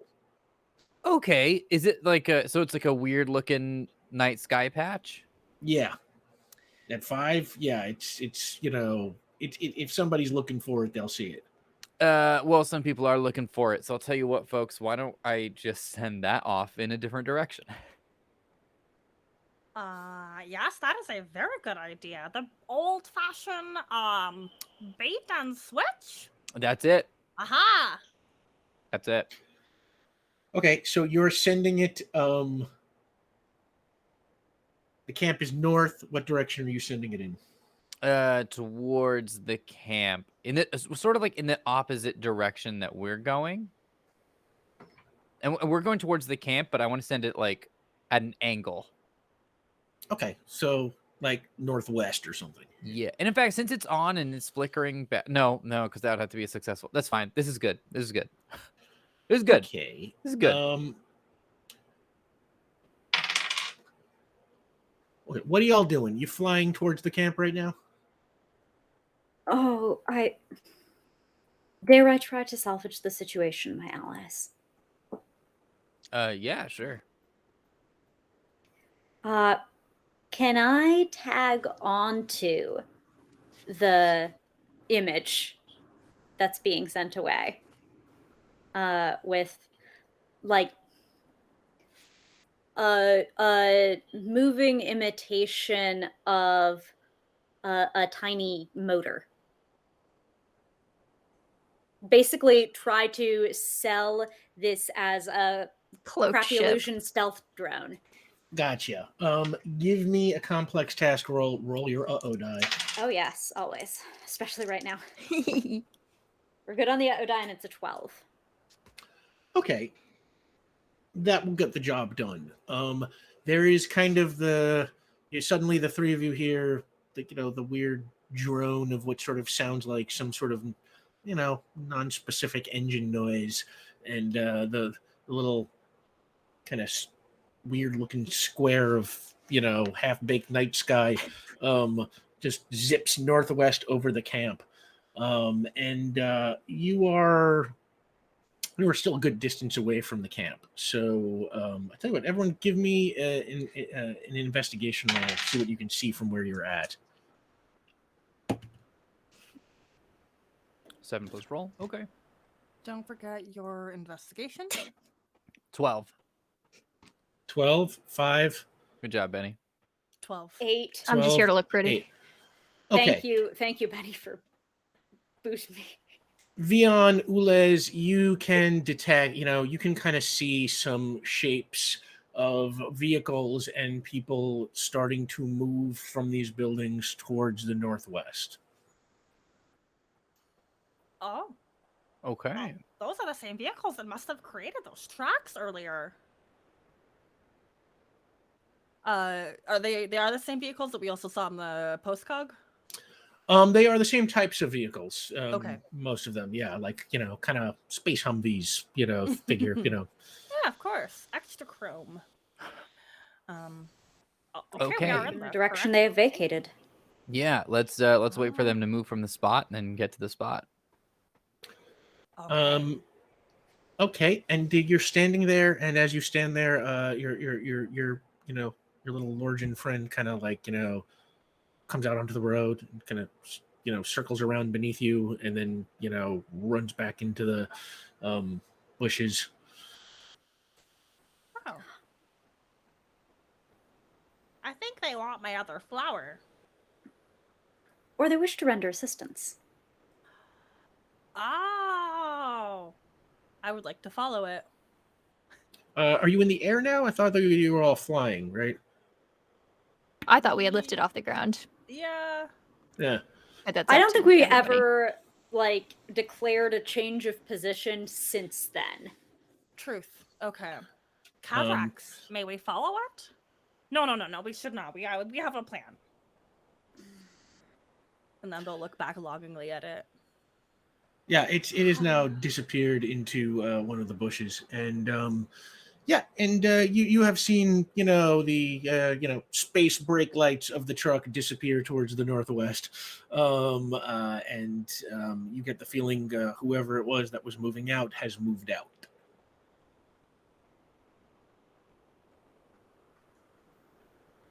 Okay. Let's go. Okay, you fly forward, and as you get closer, you can see that this encampment has a lot of buildings. Most of them are like tents or kind of other temporary looking structures. There are no big crystal buildings like there were in the city here. Where are you? Are you just directly above it? How close do you get? How sheer is the drop on these cliffs? Or on the valley, sorry. There's Basically, sort of, is it worth trying to hug a side over things? there. No, the valley's probably a little too wide to make Okay. that practical. You'd have to go very far from the camp to hug a side. It's kind of in the middle of the valley clearing, kind of in the middle there. Then I imagine our best course would be to stay immediately over the ceilings of the tents. The periphery is patrolled, the interior is visible. But as gamers will note, people do not look up. Okay. You swoop down over the buildings. Everyone give me intellect rolls again. 10. 10. Is this with investigation? Yeah. 6. Okay. 11. 11. Kadrax. 9. I remind you I'm flying, everyone, okay? I still can... Hey, 9's not bad. Still you beat Benny. But okay. Can't just say it. Between all of you, you know, as you get closer, there are various signs, rust on metal surfaces, kind of paved streets that have signs of heavy wear, a large kind of full garbage dump over in the northeast corner that all sort of point to the fact that whatever this place is, it has been here a very long time. Dion, your danger sense starts to go off. Hey, let's And go. Mhm. Yep. Benny, you are suddenly struck by a bolt of harmonic resonance. Do I just take it, or do I have any sort of like willpower you are or something? not in aura form or anything, No. right? No, I mean not damage resistance. I just mean like I just take it because it's a surprise. Yes, it's a surprise Okay, attack. that's what I'm asking. Awesome. It is.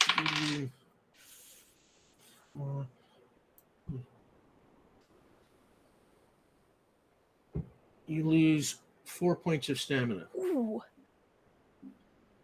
And I will say you fall from Kadrax's, How high grasp. are You swoop We were down well over the over building, so you're ceilings, not like- super high. Yeah, we? Because I was gonna say if Um, I could turn to lava form before I hit the ground, that would be. you could try. You can do that if you want, but Yeah. you won't take additional damage from the fall. You're not Okay. high enough for that to matter Oh, at okay. this Okay. point. You know, Okay. you're- Yeah. Then I'll fall. Okay. You fall, and suddenly you can kind of hear voices, footsteps in the darkness, kind of running around. Oh, what's around me? Okay. Am I out in You the? ha- Oh, sorry. Yeah. Yeah, you have landed at the crossroads of two paved roads. There are, on one side of them, two gigantic tents, not quite like circus tent big, but like like a medical military field tent hospital or something like that. Think like MASH or something. Yes. Yeah. And then on the other side, across from them, there are these two kind of rickety buildings. There are some lights inside the buildings. The tents are dark. The footsteps are kind of coming. You can't quite place them if you Yeah. want to try and make a I'm roll. to place probably them. disoriented from falling and hitting my ass on the dirt, so I probably Yeah. wouldn't be able to locate it anyways. I guess my first instinct would be get out of sight. So if there's like any sort of like storage containers near the tents, or like a table that's out, or like or if there's it looks like there's something more like near the actual structure, like I'm just gonna look for something that I can roll underneath, crouch next to. It's dark, so that I have that to my advantage right now. That's Sure, kind absolutely. of the goal. There are, in fact, I will say, yeah, there are outside of the tents, there are a row of, kind of look like garbage cans, lined up for pickup or something. And next to one of the buildings, there is a much bigger one that kind of looks like a dumpster that is up against the wall.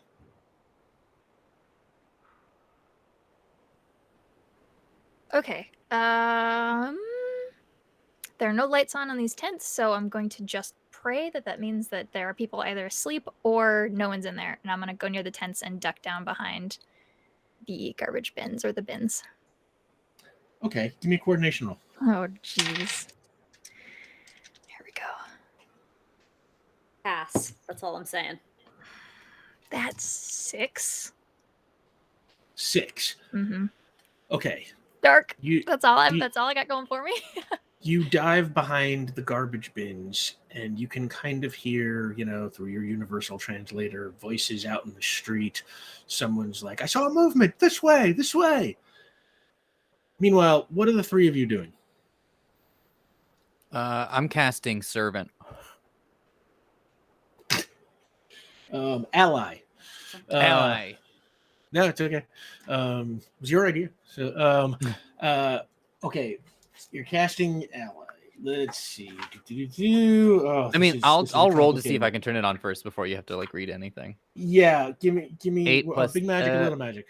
This is gonna be big magic. All right. 10 to turn on.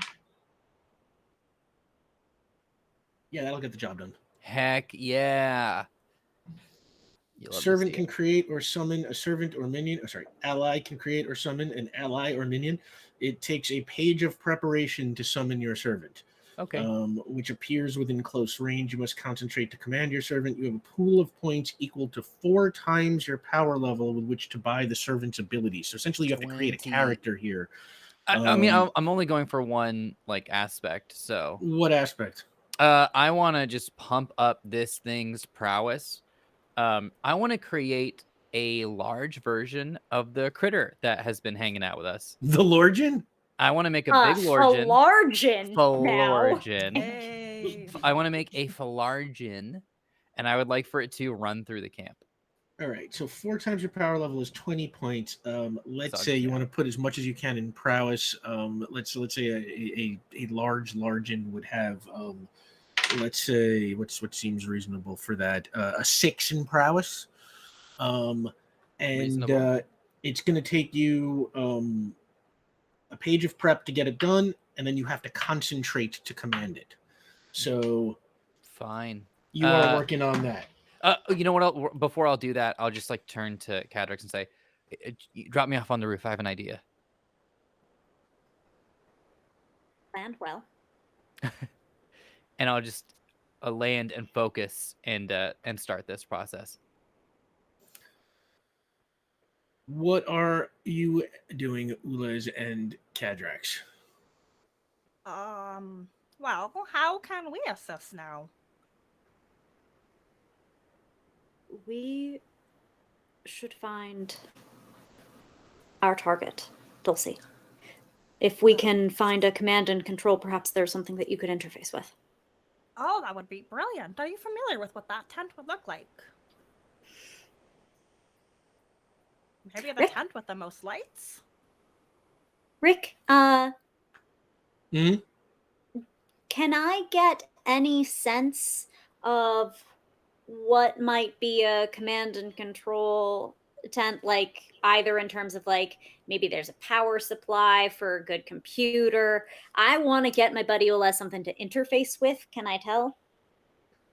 How are you trying to tell? Like, are you looking around like investigation style? Are you sending out a ping? Are you trying to sense for the frequencies of Starquire machines? Like, what means? Relying on cultural competency here. Like, do Give they me have an intellect historical roll. knowledge? After Yeah, having unfortunately, been it's there? not the strongest roll, but I think it's the truest Yeah. roll. Oh, okay, 10. We take these. Okay. You can see from where you're at,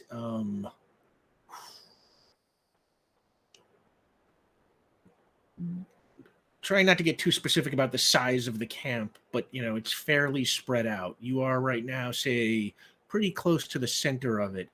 About 200 yards to the east, you can see a building that has on top of it an array that you would think is probably used for sending and receiving signals.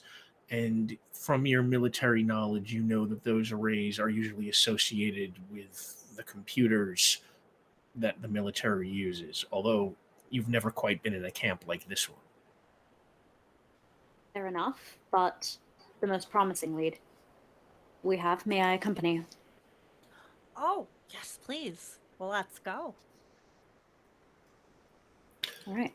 How are you getting? Walking, flying? What are you doing? What do we think? I mean, if I can see the array, we could teleport on top, but otherwise, flight. Yeah, you can also, yes, you can absolutely teleport to the part you can see. Yeah. I know a good array like the back of my hand. All right. Can you just change your elbow? No, it's fine. Old gag. Which I know it like the back of my hand. Hey, what's that? Yeah. No, give me a teleportation roll. With a O die, of course. Grab my other dice. Okay, that is a 4 on the uh-oh and a 6 on the die, which is going to be an 11 total. That will get the job done. The two of you crackle out, and there's that little green electricity that comes with the Darnell teleporter, and bamf! All of a sudden, you are over on the top of that building, standing next to this array. Ooh, this one's very pretty. Is it solar? And I would like to touch it. Ules, give me an interface roll. Yeah.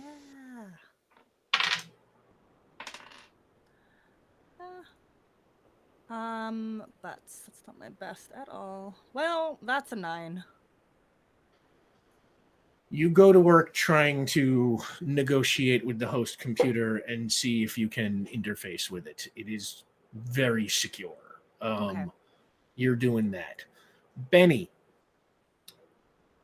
Actually, wait, Kadrax, is there anything you specifically want to do?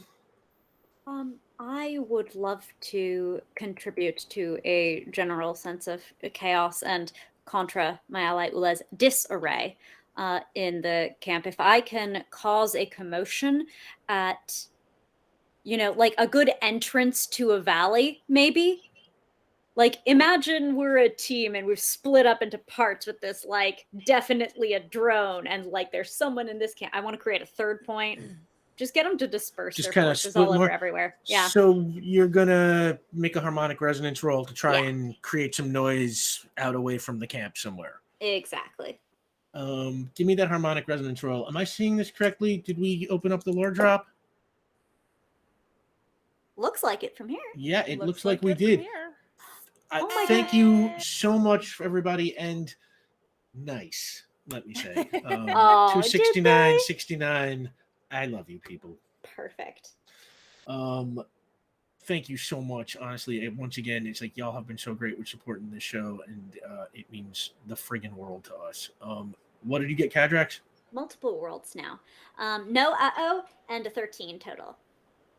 Okay, that will definitely get the job done. And let's say, over to the west, you fire a powerful bolt of harmonic resonance with your voice, and there is just,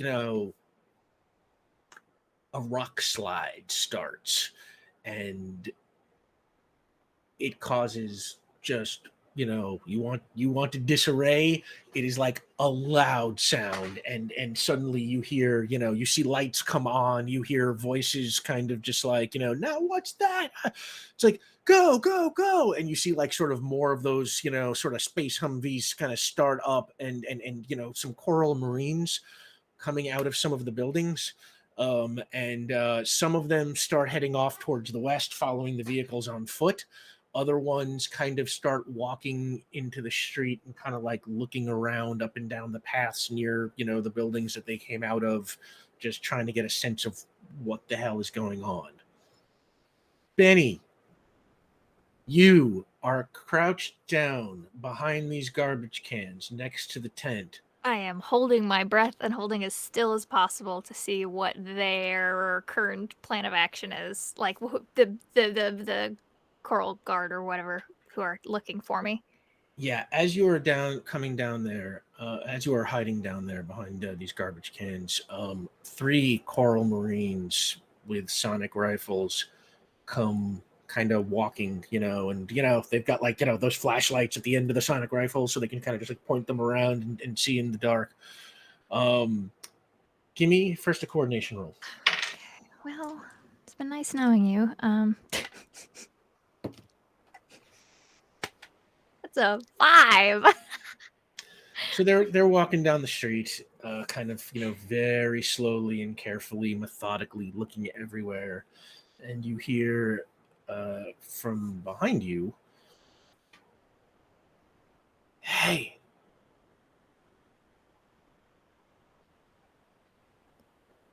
I very slowly turn around. Okay, you turn around, and you can see like up at the top of this tent, kind of where the roof of the tent meets like kind of like the wall of the tent, there is a fractal face kind of peering at you over the side. They're gonna find you. You should run now.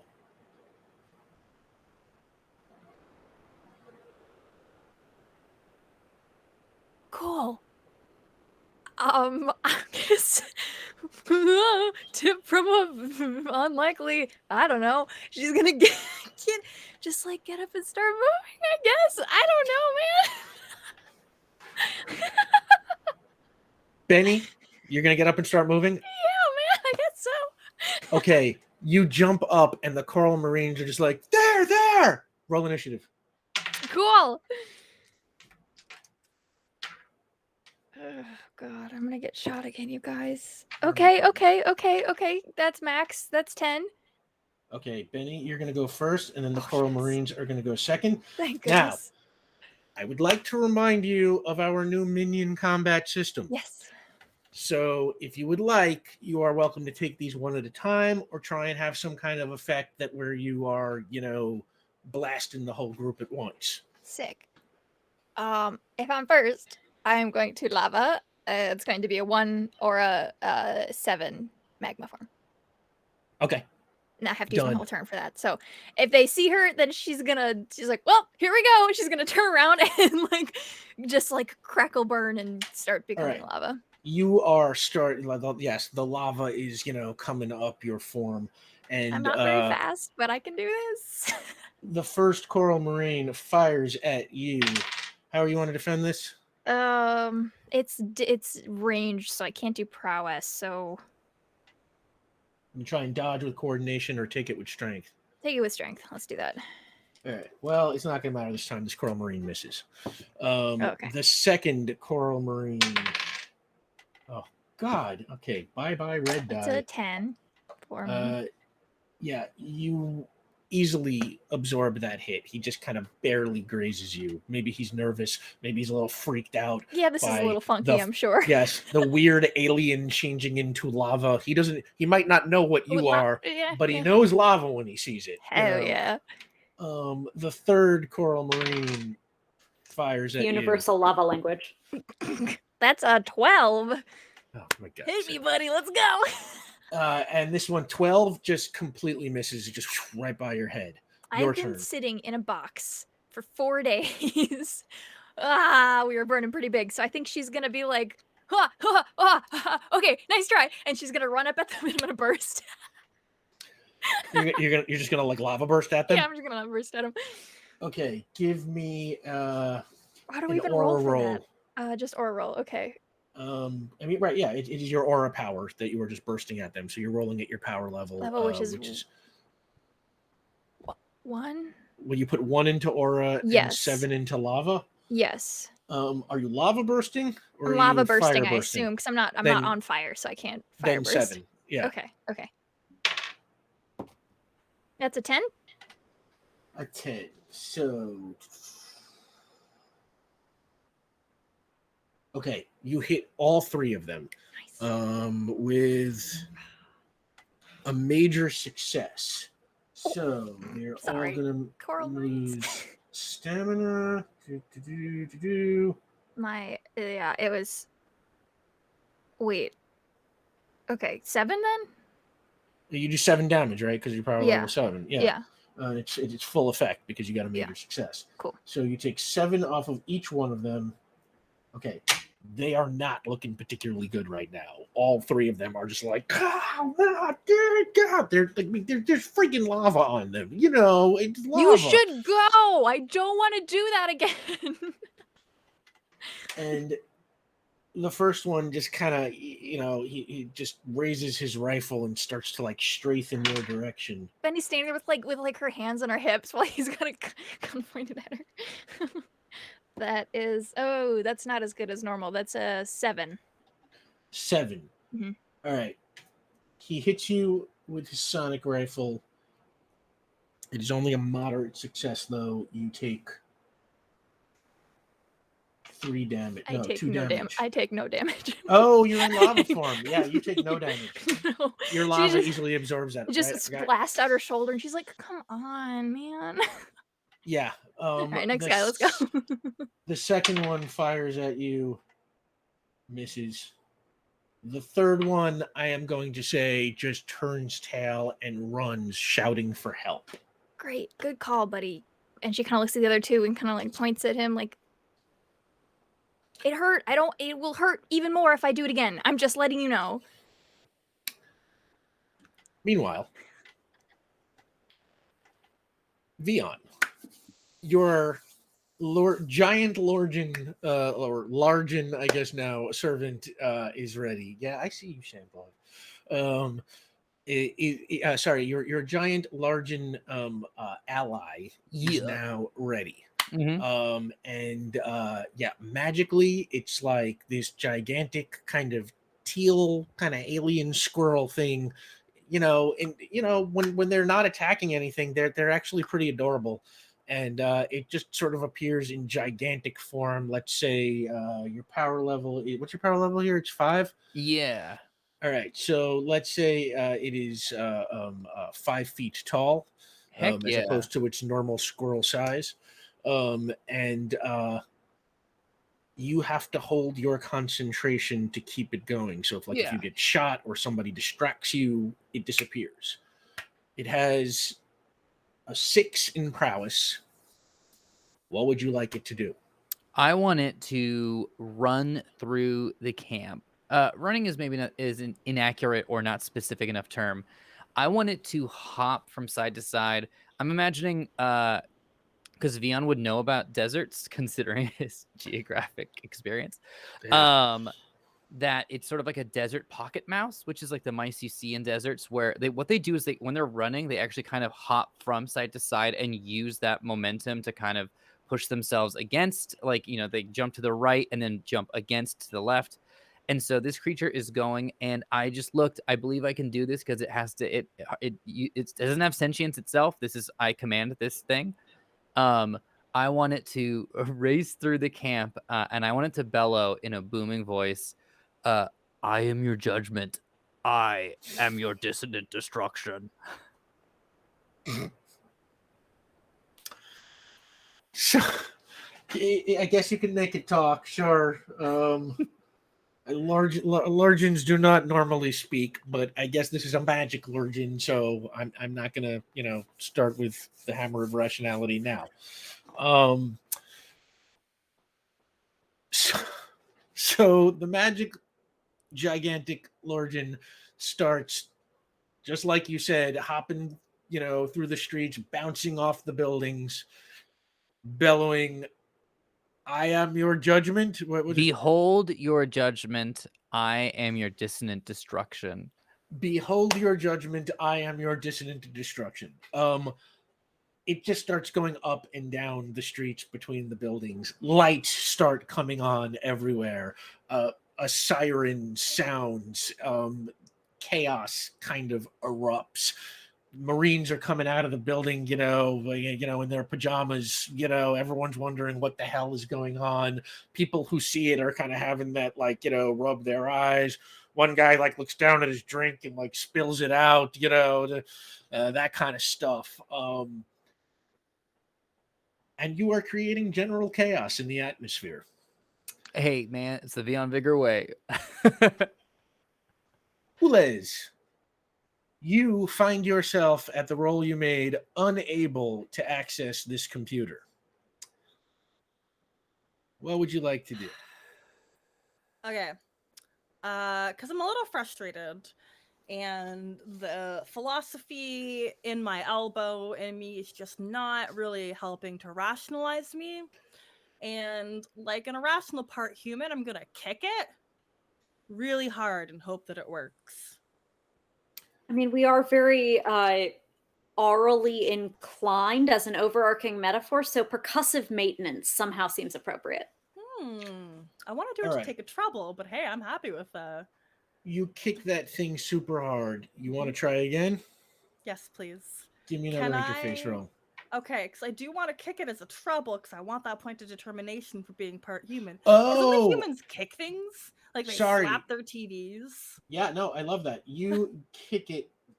Do me a favor. Give me a strength roll. Because I'm good at that one. How's a 5 for you? Okay, you kick it, and you can just hear like from inside of it somewhere, like, ding, ding, ding, ding, like as if some part on the inside fell off. Ulez, you now have a point of determination. You may have broke the thing. Kadrax, what are you doing?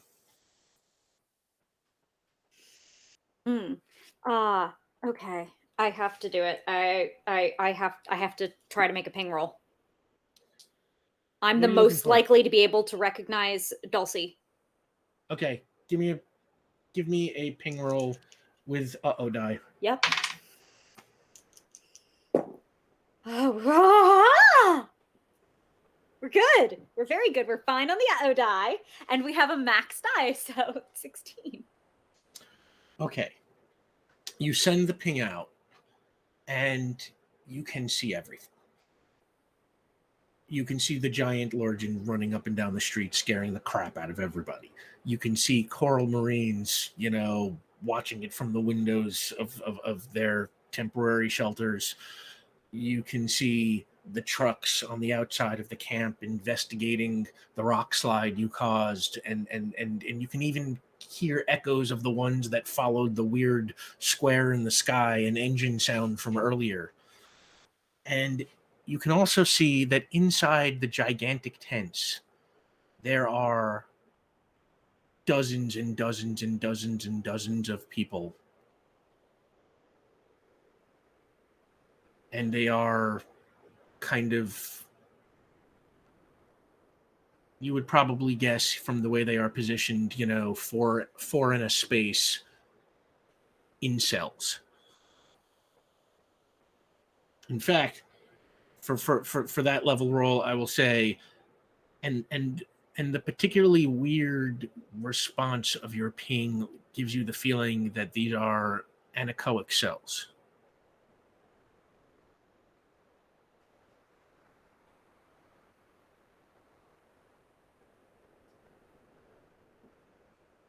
Team, converge on me. We must beware the moon. Wow, there's a callback. You all hear that message in your earpieces. Vion, you are holding your concentration as the Lorgen bounces around. For one last beat, because I hear that, and any plan that Kadrax has is a better plan than mine. So what I'll do is I'll just exhaust this ally by it'll be bouncing through like alleyways, and it'll skid to a stop in front of like one of the Marines and just go, "I know you," ha ha ha ha, and then just vanish as I get up. Yeah, that absolutely happens, and that Marine, does whatever the Starquire equivalent of wetting himself is. By the way, on a side note, nobody has better plans than you. So, that being said, yeah. So, Ulez, you are with Kadrax. Vion, you head off to get to Kadrax. This is going to require you running kind of through the street because they teleported some distance away. So give me a coordination roll.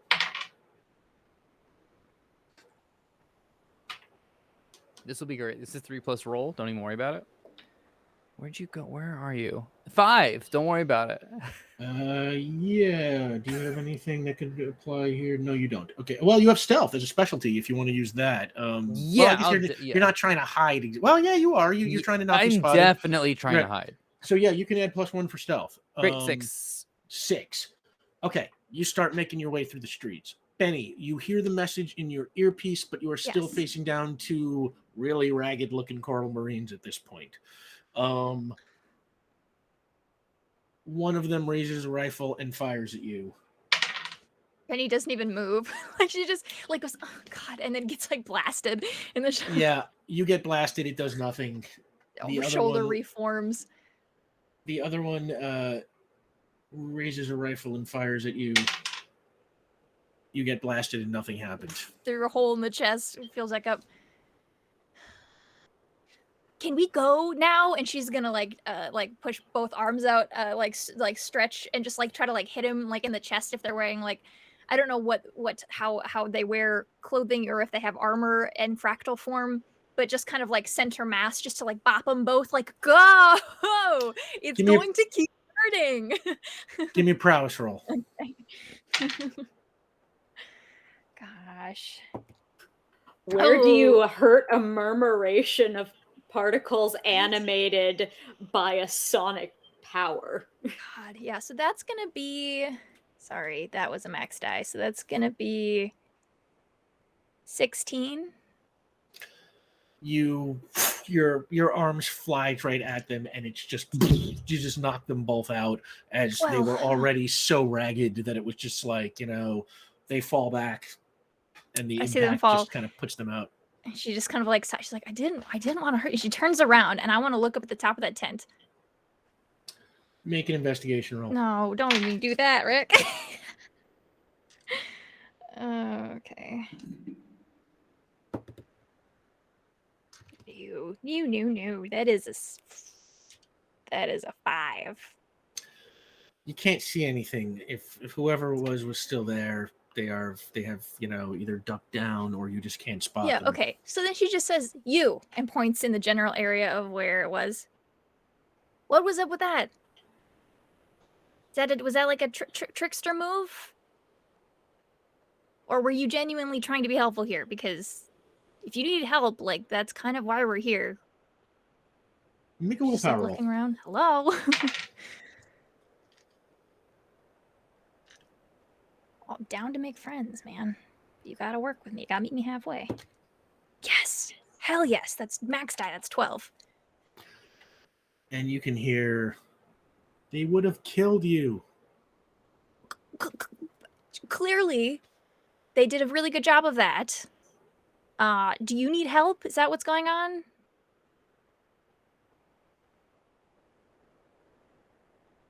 Can you get us out of here? I think that's the plan. What's your name? Thundervel. I'm Benny. Benny's writing her notes. Hold on. I'm pretty kind of like a beacon right now. I'm gonna snap all of it off. Okay. It's dark. Your flame goes out. By the way, you did hear Kadrax in your earpiece also, so. Yeah, so I think she's gonna take, while she snaps out, she's gonna be like, just don't wait on me. I think I found a friend, and I'm gonna walk over to where I heard the voice coming from. All right, you start exploring into the darkness. Oh, sorry, Ulis? Oh, I just wanted to say, be safe. This place is, well, it's not exactly what we think. Good to know. Kadrax, what are you doing? Buckler out, baton out. I just really do. I'm going to encounter the tent with the cells in it. I may encounter Marines. I will handle them. Kadrax, you leap down off the building into the street, buckler, baton ready. Vion, you are arriving at the scene right about then. Kadrax, give me a prowess roll. With everything that applies to fighting. Right, good. 10. Okay. Kadrax, it ain't pretty, but you're at the end of your rope. So, with this situation. So you start walking through the streets, leading Vion and Ulez. Do you go with them? No, I still have a mission, and I have to find another means to interface with this technology to find the information that I seek. Sure. We'll get back to you. Kadrax, Vion. Vion, are you following Kadrax, or are you staying with Ulez? No, I'm going with Doc. Okay. You know the scene from the movie, Kadrax. You are now walking through the street, and as the Marines kind of charge at you, it's just like boom with the baton, bam with the buckler, straight through the streets. With a 10 and the anger level you are feeling right now, there is just this is no match for you. Minion combat applies. You are just making your way through the streets. It's just like, one of them leaps at you, boom, buckler right over your back. And you're cutting through them you know, like cardboard figures, nothing, easy. Making your way over towards the same tent that Benny is at, or where? Is that the only tents here? No, there are a whole bunch of them Oh, actually. Maybe 10 or 12 of them. They're all in kind of like rows. Benny, you are at the edge of that row. Right, that yeah, is I'll quickly run up to this side after like one of them gets knocked out. Just like, hey Doc, so what's the plan exactly? What are we doing? Get them out. Get them all out. And I think at that point, because I don't know any of this, right? So like at that point, I think I would like open the flap of one of the tents and look in. And what do I see, Rick? Opening flap of the tent, putting your head through, phasing. How are you doing this? I'll phase because that's smart. Phasing. Okay. Obviously, you can phase through the tent, no problem. Give me an investigation roll, Dion. This is 7 plus roll. It's 8. Okay, that's fine.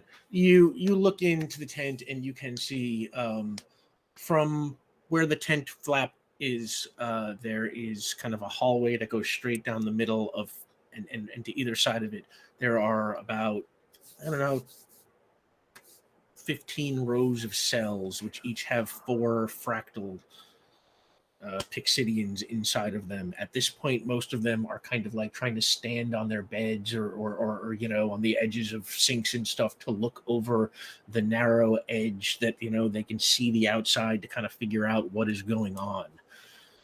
Hey everybody, I'm Beyond Vigor from Earth. Don't know if you know of it, but we're here to break you out. So pack your stuff if you got anything, and if not, get ready. What do the cages look? How are they locked? The cages are kind of, they are very thick bars that have very narrow slats between them. Sure. The bars are, I don't know if you identify this, but from Kadrax's role before, kind of anechoic material, so they are resistant to sound blasts because, of who they are keeping in these cells. Yeah. Starquire people. So, the tent sides of the walls have these bars that go around them, so it's sort of like, they are, each of these cells is sort of like, just like a little square, and then the tent is just kind of wrapped around all of them, so it's like Right. you can't just like cut through the wall, the tent wall or anything. But the cages, like the lock mechanism. The lock mechanism is a little silver panel, which you recognize as being very similar to the tonal lock that you saw back on Dulce's apartment in the Crystal City. Oh, heck. Okay. Everyone, we got a tone lock again. Do you want me to postcog this, see what sort of resonance or sound it is? Oh, greetings. Are you not able to walk through? Is that material too strong for you? I can try. I'm phased, so I'll just reach through the bar. Nah, it's Plasium. You can't get through it. Yeah, unfortunately, it's Plasium, so. Wait, what was you were level 4? 4? The only way you would be able to get through it is if you spent 2 points of determination to add +2 to your roll and jack your power level up 1. I mean, I could cast level 5 phasing on myself and then technically use 1 point of determination. Yeah, you could do that too, if that's how you want to do that. So I just, it is possible, but it will take I could also a lot cast of effort ability for you. boost on myself and then cast it. It's No, just, but, Yeah, lots of options here.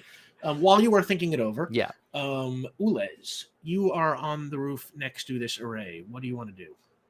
I'm gonna look for an entrance inside from the roof. Is there like roof access and or a window I can peek in so I can figure out where I can teleport to? There's no roof access, but as you sort of tell you what, give me an investigation roll. Yeah. How is 9 plus 2? How's an 11 for you? There is no roof access, but you kind of crawl along the edge, looking at the walls, sort of seeing what you can see. And there is this building is a little, it's a little nicer than the other ones. It's Mhm. like the building with the array, with the equipment. It looks like a little more care has been put into its maintenance. On one side, it has a door. On the other side, it has a barred window. Ooh. With a 12, you said? With a 12, I would 11. say, oh, sorry, close enough. Yeah. With an 11, you can see through the slats of the bars just into the room, and you can see there is one fractal person inside. Yeah, you're kind of like hanging upside down, like off the roof, and you can see that there's one fractal person inside who is sitting kind of typing at a computer, has their back to you. Yeah, let me teleport him behind them. Give me a teleportation roll with die. Die goes off, and that is an 11. That's an 11. Okay. Die goes off. You teleport, crackle, and you appear. You appear in one of those tent cells. You find yourself in a small locked cage with 4 very surprised looking fractal people who are just sort of like,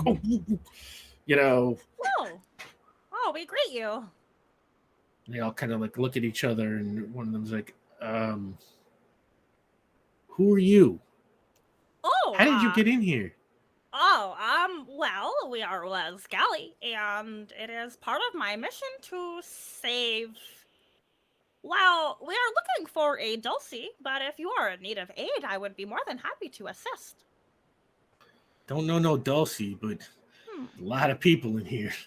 Yes. What is the reason that you are locked behind those? Oh, those are weird cages. It is to prevent you from. Oh, the sound is very quiet. Yes, oh, indeed. Okay, we understand. What is the purpose that you are in here? This is a camp for political dissidents. What is the state of your politics at the moment, and what did you do wrong, according to those in power? And make a willpower roll. Oh no, I've never put points in that. Oh, that's not bad. How's a 9 for you? Yeah. That's max. Let's just say I disobeyed orders. Oh, what was the level of disobedience? We apologize for the interview as high enough level to wind up in here. Oh, you understand that we want to provide assistance, but we just want to make sure that we are helping the right people. Are you a kind individual?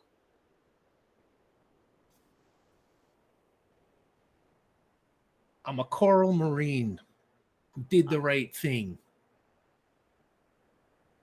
One last question. If you were instructed by your superiors to participate in the elimination of an entire planet, what would you do? Same thing I did that got me landed in here. Ah, well, it is your lucky time of day because we are going to assist. And Ulez puts out their hands, and I'll wait for the next turn, but we are going to leave together. Kadrax, you have arrived near the tents. Where are you going?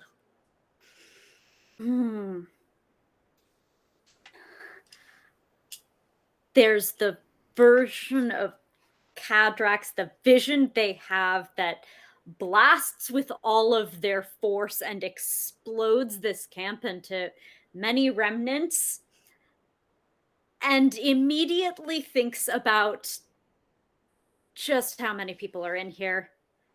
The poor Lurchin and all of their allies, and turns to Vion.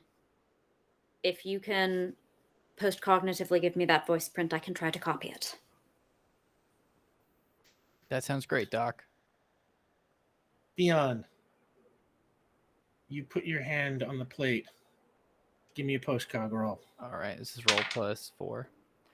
That is going to be a 10. Okay. You don't have to go back in time that far because these things are opened on a daily basis, to say let prisoners in and out. And you get that frequency, which you have really not the vocabulary to describe because, no Earthman probably does because this is such a hyper-specific frequency.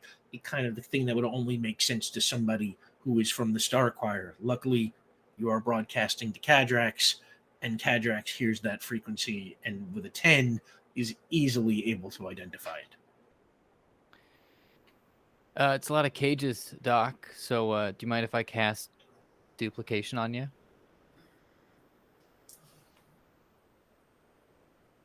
Let's go. All right, this is 8 plus roll to turn it on. That is going Big to magic, be little magic. a big magic. Okay, It's going to be 10. that'll get it on. Great. And then this is going to be 5 plus roll. Why do you keep disappearing from me? It's going to be an 8. 8. Okay. You start duplicating Kadrax's. Kadraxes. Kadraxes. While that is going on, Benny, what are you doing? Okay, so I'm assuming at this point I've found Thunderville and have they shown me into this tent? Have I seen what my friends have seen? Did you go into the tent? I would assume if Thunderville has said that people need help and need to get out, then yes, Benny would go Okay. in. If you walked inside, yes, you saw the 2 rows of cells and all the fractal people inside.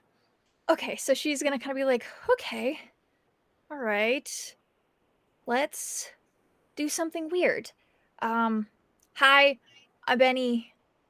I'm gonna try to get you guys out, and I'm gonna turn to Magma, 1 aura 7 Magma, and then it takes a second because I need a page, but if you will let me keep holding the scene, I would, with fluid form, you are able to flow through cracks and other small spaces as a liquid.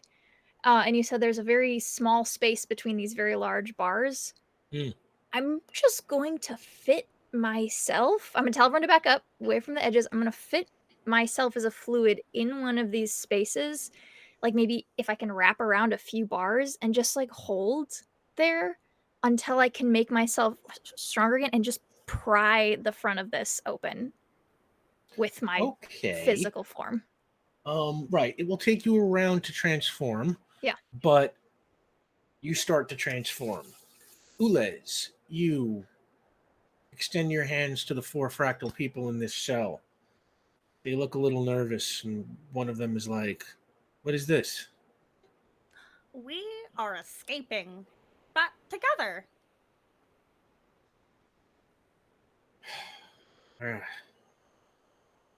Whatever, I'll try anything. And he takes your hands, and the others all do too. Ulez, right before you teleport, 2 coral marines kind of rush through the door. They see you. They raise their sonic rifles, aim through the bars. What did you get? For my teleport? Yeah. I got a 10, and my die is okay. Where were you going? Inside the place with the array that was on top. Preferably behind that individual that was doing some good old computer work. Oh my god, I love you, B. The coral marines fire, and just before those sonic bolts hit, you disappear, and suddenly, boom, bamf, right behind the coral marine that's typing on the computer. They're just sitting there. Huh. And they slowly turn around and see you surrounded by 4 prisoners. Will you 4 kindly restrain this marine? We need control of the area. And one of them's just like, "Please allow me," and then just and just like kind of like this is a trained soldier who just like hits the guy like right on the side of the head, and the coral marine just falls right down, and the one who did the punching it kind of extends their hand to you and is like, "I'm Maloran." Oh, greetings, Maloran. Could you kindly secure the perimeter while we look up some information on this here terminal? You got it, boss. We thank you. And the 4 of them kind of go out and kind of like take up position at the corners. There's still chaos going on everywhere in the streets. Everybody's wondering where the giant Lorgen is. Who were we at last? Let's go back to Benny. You start to try and push yourself through these the bars just to make them malleable, because I'm like, whatever, 2,000 degrees. And then once she heats them up enough, she's going to try to then regain form again and pull them apart. Give me an aura roll. Okay. We're going to probably go like a hair over here, but not nearly as far over as I thought we were going to go when we started. Yay. Okay, here we go. Is it that much of a slam dunk, Rick? What? No. Just no, it's fine. It's fine. Oh, the case against you? Yeah. Not great. I mean, that was, yes, you confessed on the record, but yeah, okay, never mind. Sorry, that was Benny? not great. That was only a 9. Okay. It takes a lot of exertion. You start pushing your way through the cracks in the bars. They slowly start melting. I just want enough to make them malleable, just so she can manipulate them. You get hotter and hotter and hotter, and the bars go from dull orange to bright orange to just white hot. And suddenly, like taking a lighter to plastic, they start to kind of pull apart on their own. As soon as there's enough space that I think one of these guys can get through, she'll back up and be like, okay, let that cool down. And then she's going to move to the next cage. Okay. I'm going to say that's how it goes as you start going cage by cage, releasing these Marines. And as you do, they kind of like run out into the streets, and they're starting to pick up rifles from the Marines who were knocked over by the Lorgen. As she's like doing this, though, she's very loudly explaining what's going on outside. It's kind of chaotic, and just be careful, because I think there's a lot of people around who have weapons. So, okay, cool. That one's cool enough. Good luck. Just very. These are soldiers. Yeah. They have seen the most chaotic of chaos, and as they start emptying to the streets, picking up some of the fallen rifles that, from the ones knocked over by the Lorgen and the combat and stuff, it's just sort of turning into a big fight now outside between the guards and the escaped convicts. Kadrax, what do you do? I look to the other Kadraces. I will open more of these cells than either of you. And I'm going to speed run down as many of them, trying to match that tone and unlock as possible. I understand how to motivate myself. All of the other Kadraces are like, no, I will open the mode. No, I'm going to open more. You have 5. You have 5 extras. Oh, goodness. I have, So I'll have to roll very well then. The original and 5 copies. Kadrax. Yes. Kadraxes, do your things. This one Max died without an uh-oh. So, but you were trying to do a complex task, right? 2 through 6, but get wrecked. Yes. All right. Beyond, do they have to roll for each of the doubles, or does that one roll cover all the doubles? I think performing the same action together, use the rules for combined effort. Oh, okay. Kadrax, roll 5 more times and tell me what you get. All right. 12, no uh-oh. 15, no uh-oh. Jeez. 15, yes, uh-oh. 13, no uh-oh. And 13, no uh-oh. All right. Your original roll was a 16. 16. So that gives you, with the combined effort, 21. But 1 uh-oh die. So what I am going to say is the 6 of you join together to create the tone, and the tone is so loud and so clear and so perfectly on frequency, it opens all the locks in all the cages. Except one of the Kadraxes, who just blows down one of the buildings, and you could just sort of see like all of it just collapse. And you know, some prisoners kind of start like crawling out from underneath, but they're a little banged up and worse for wear. You know, you probably didn't kill anybody, but you know, you did get them out, just not the way you kind of hoped. The cathartic way. Damn it, Kadrax 3. While that is going on, Ulez Galley, what are you doing? All right, so now is my moment to access this computer. And so like their goal is to find all of the data that was taken from Spyre, from the Great Library, and scrub it from the system. I will connect one of my coaxial hair cables to the terminal and then download all of that data to myself, therefore securing it and removing it from the enemy. Give me an interface roll. I am also learning. Definitely hacking learning. So you're spending your... Yes! Okay, that's your point of determination. Very afraid here. Okay. So 11 plus 2 is 13. Okay, here's how this all plays out, because this is all going down at the same time. Ulez, this computer is obviously a computer in some small, out-of-the-way prison camp. Mm-hmm. It takes you a little while to start navigating your way through all the military systems until you find what you are looking for. The first thing you do is you start trying, like you said, you start trying to download information to your system. The second thing you do is you start trying to erase information from the other system. Permanently.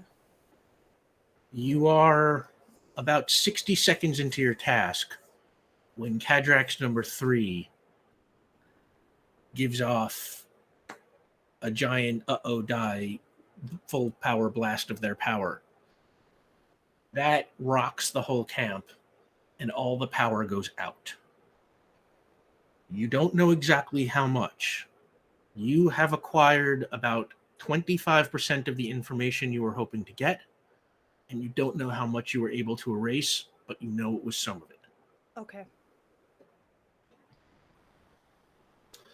Meanwhile, outside, you know, it's like a James Bond movie after he frees the prisoners in the Spectre, hideout. It's like there are just too many prisoners for the guards at this point. The prisoners are turning the tide. They are getting the rifles. They are taking, the space Humvees. Essentially, the whole tables are being turned now on the guards. What do y'all want to do? Have all of the cages have been opened from that combined effort? Oh, in yeah. all the One way or tanks? another. Big Okay. time. Okay, awesome. Cool. I guess the Benny need steps Dulcie. out with the soldiers who are trying to take the camp back, and she will kind of just do defense. There is the mechanic of interpose. She's gonna take hits for these guys. Okay. This is not. She doesn't know how to fight these guys entirely. This is not really her thing, and this is their fight. So she's here to help. So I just want to basically, if we were like doing rounds of combat, I will use my turn every time to interpose. Perfect. I'm just gonna say that the fight goes on, throughout the night, and with Benny's help, with the number of Coral Marines that you now have on your side from freeing them, the prisoners, Vion conjuring giant lorgens and so on and so forth, you win this battle. By the time the sun is starting to crack on the horizon, all of the Marines that were the guards that were securing this camp are unconscious, captured, or have fled.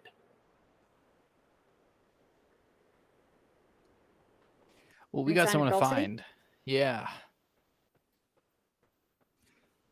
Yeah, if we're out of combat, then as soon as I think we reconvene, I think it just kind of becomes a like, if I can catch anyone that I had spoken to before, or like if I can find Thunderville again, I just want to pass on the word that we're looking for someone named Dulcie.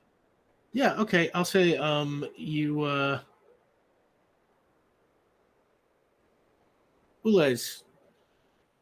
are you all just involved in this effort right now to Yeah, find I think. Dulcie? Okay. Yeah, they kind of admit defeat and then pop outside with their new 4 friends and kind of use them as well to try and find Dulcie. Okay. Ulez, you speak with Maloran, and Maloran's like, yeah, I know a Dulcie. Hang on. And the 4 of them take you walking through the camp, and they kind of surround you like bodyguards. And eventually they find, in what has now become a little bit of a celebration, one of these fractal people wearing kind of a ragged uniform. And they're like, hey, Dulcie, you got visitors. And Dulcie comes over. Fractal form, like I said, ragged clothes, voice of, let's say, Kristen Stewart. And she kind of looks at you and she's like, she sees Kadrax, Ulez, Vion, Benny. I don't have this many alien friends. You Who do are now. Oh, yeah. So, well, you? Oh, I'm Vion. Benny. Oh, well, we are Ula's galleon. We greet you. I'm Kadrax. Your mom's pretty Kadrax. worried about you. Mm-hmm. My mom? She has been worried for months. So much so that she has asked for our assistance, and we have found you. And wow, we have found many others as well. Huh. You do What do not we seem do? relieved. Well, I'm just a little tense, I guess. 3 months in prison, all night battle, having to see my mom again. Where is she? She here? Oh no. We have left her back at the She's at thoughtful the temple. place. Oh yes, thank you. Huh. You think you can sneak me back into the city? Well, what will you all do? Are you not going to return with us? Oh no, you're not as respected anymore. What will all of you do? And this question is kind of posed to everybody celebrating. There's power in numbers. They kept you here because they didn't like your voice. I mean, wait. Yes. That. Yes. I stand by that, actually. So, I mean, take your And stand again. Thundervel sort of comes up behind you and is like, we'll definitely figure out something. But we're definitely better off than we were last night. Thank you. I can turn, yeah. Yes. Oh, well, we know that we are rather inquisitive, and it cannot be helped because this is all very new and exciting. But do you folks believe in legends? Legends? Yeah. You have the legends of those 2 siblings. One of power and one of jealousy. Phonos and Phobos. Yes. Well, and they're gonna look back at Kadrax. We are not under the authority to speak what is not ours, but just know that we might be able to rally you and give you a purpose that is good, and you can feel confident and comfortable in the decisions that will be made with you involved. Does that make any sense? Got a little bit of that too good to be true feel, but It's nice to have something to hold on to. Yes, please. And nothing is too good to be true. We just released you from, well, a terrifying prison. Thank you. And How- as you look, you can see that. Beyond. I was just gonna ask, how many prisoners are there? Well, I was about to say, as you can see, the numbers are starting to thin out. Before we said there were 4 per, cell, and there were like 30 cells in each of, something like 12, prison tents. That's too much math for me to do off the top of my head, but, a couple of hundred, I guess. Oh, But you boy. can see the numbers are starting to thin out as many of them are kind of jumping into those, kind of military vehicles and just disappearing into the hills. Other ones are just kind of like walking, into the forests or the mountains. One of them is just like, the military is going to send backup when they realize that the network went down. You probably want to get out of here. And Oh, Dulcie's yeah. like, that's a good idea. Anybody who wants to get back into the city, we could probably try to get you in, but if not, it's been nice fighting with you. Good luck. You don't really get any takers. All right. At that moment, your little Lorgian friend kind of like hops out and like runs around you in circles and then kind of Just disappears about into to. a bush. Just about to look for him. Yay. Hey. Come with us if you want to live. And Kadrax, I want to make a willpower roll. Yeah. You want- I wait, what do you actually wanna do? I want to do a thing that like this is a super audio focused society. I 100% know in my heart that kids practice like Lorgian, like Lorgian calls. right. Give me a It's just complex like task roll. just a thing you do, right? How is Give that me a not like complex task roll. I'm not even good at it, and I'll still be like at a pigeon, whatever. all right. That's a 14. No, And the Lorgian kind of like scurries out of the bush, kind of sniffs at you, gets up on its hind legs and kind of like reaches at you a little bit, and then like gets down. we can grab you some wildflowers on the way. And it kind of leaps up like into your arm. I look back to Ulas. We will grab many flowers. And Dulcie's like, come on, let's go. And kind of looks at the Lorgian and shakes her head. And then she's like, Kadrax, eh? What is that, Eridanian? I like to think names from that place have a certain melody to them. I've I'll always hold thought out so. my hand to her. Yeah, and she's like, I've always thought so. And takes your hand. And we will start to fly. Yeah, and I will say you fly your way back to the city to keep things moving along here without incident. And you make it to the Temple of Phonos, where you find Allegra waiting with Legatan. And when she sees Dulcie, just, even the 3 of you can tell through the fractals that she is overcome by emotion, and she's just like, I knew you were alive. I knew it. And she just hugs her daughter. And then she turns to you, Kadrax, and Allegra says, as far as I'm concerned, this was your trial, Eversinger. Protect the innocent. Now, at this point, you only have a few hours to get to court. So let's say with Legatan's permission, you get some rest in at the temple. And a couple of hours later, Commander Blair shows up, Allegra having explained everything to him truthfully, as you asked. And he leads you to the courthouse. I make sure that the Lorgian is with Ulas, both for socialization purposes, and because the Lorgian probably hasn't met a lot of keepers yet, and make Well, as sure that it stays taken care The of. Lorgian is sitting on your shoulder, kind of like, bird style. I don't know if Lordrins are like cats where like they can like turn into liquid with their weird bodies as long as their heads can fit.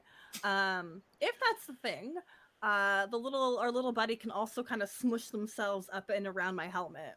Yep, that's what's happening. Yeah, You just see a absolutely. little puff of tail out there. 100%. Lorgen just smushed around your helmet. Oh goodness. The courtroom, looks vaguely like an appellate court here on Earth looks. There is a large gallery for people to watch the proceedings. There are benches for the plaintiff and the defendants in the middle, long bench in the front of the room where the judges sit.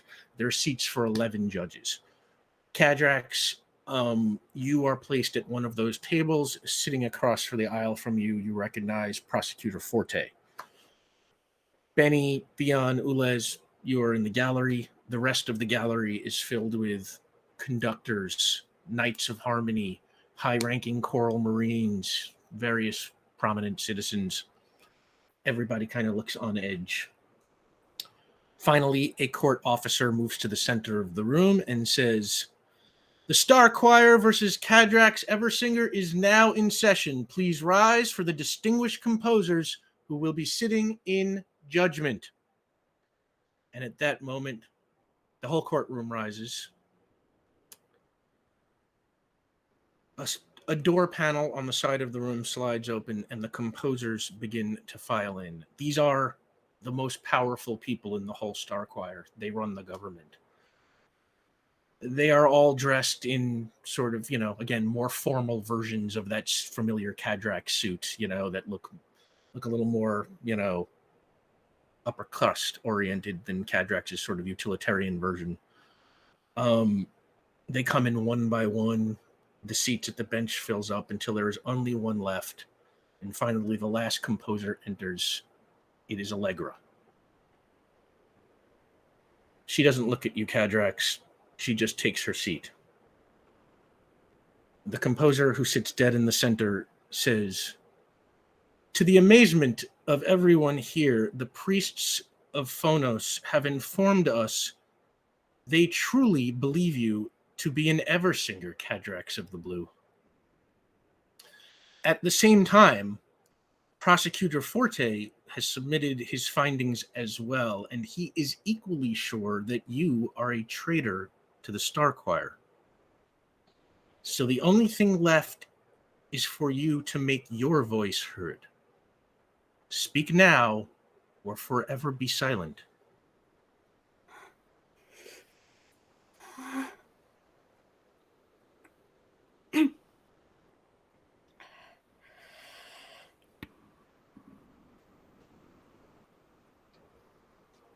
Honored composers,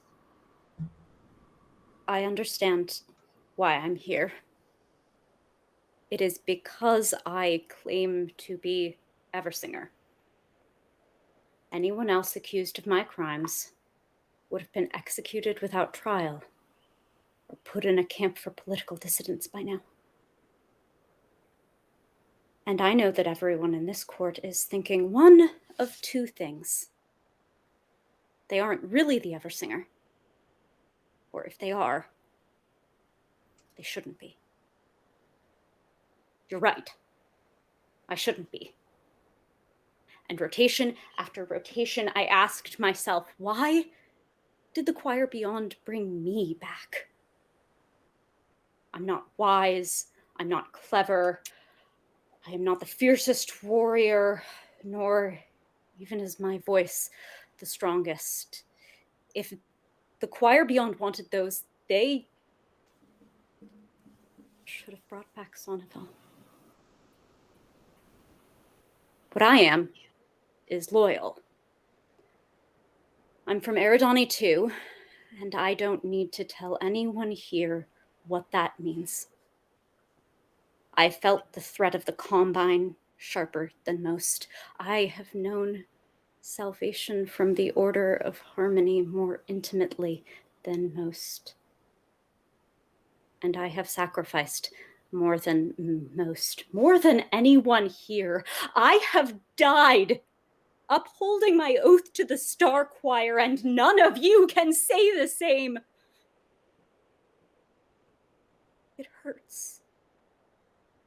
Every time And dying is the loneliest thing you can do. But why did they bring me back? If I am a traitor, as I am on trial for today, then my death at the hands of Sonnevel's son wasn't murder, it was justice. And the choir beyond would not choose an Eversinger for the first time in thousands upon thousands of rotations to undo a righteous act. But when he killed me, it was with the echo of my oath still in the air. To protect the innocent, yes, like any knight of the Order of Harmony, but to protect the innocent of Earth. I was sent to invade them, and yet for more than an Earth's revolution, I have lived among them. I have eaten their food. I have sung to their elders. I have saved their lives where I could and comforted their grief-stricken when I couldn't.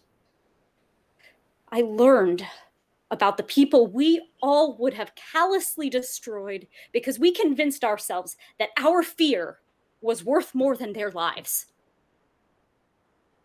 When we came to Pixis, the Combine descended on us without rhyme or reason. They killed senselessly. I still have nightmares of Eridani when they took my home. But look to Spyre and realize we are their nightmares. We are their Combine descending upon them, killing senselessly. And that's it. That's why they brought me back. It's all for this moment, here before you today, because there is no reason, there is no good reason for the choir beyond to bring me back, a failed squire, unless it was all to come before you today and plead not for my life, but for those I swore to protect. Being the Eversinger has no meaning here. I'm as mortal as anyone else when any of these composers' voices could shred me to resonance. I'm nothing but an instrument of the choir beyond, and it makes no sense that I was chosen unless it was the only way they could raise their voice and beg us to stop. Why did they bring me back? For this. To hold up a mirror and ask, what have we become? I seek acquittal today. But more than that, I hope I have acquitted myself well in the eyes of the choir beyond. Because sooner or later, they are the ones to whom we must all answer. And before them, I await my judgment.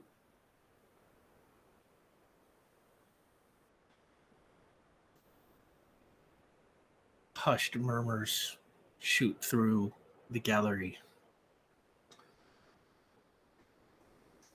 And the judges get up one by one and leave through the door they entered to go deliberate.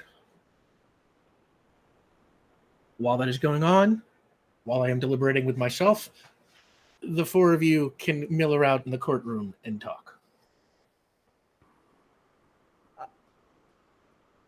Kadrax, with your permission, might I wrap my arms around you?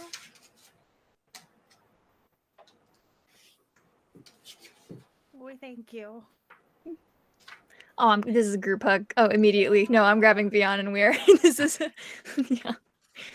This is a big. This is.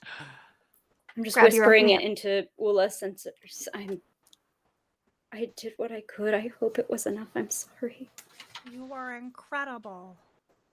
I'm sorry. Absolutely incredible. And we will fight for you until the end, as you have fought for me. There is no doubt about it.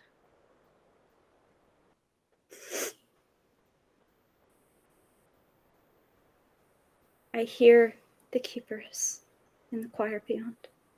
Not just the ones who are gone. I heard Tulas. Ah, our best ally. So we will be connected no matter what. I look to all of them.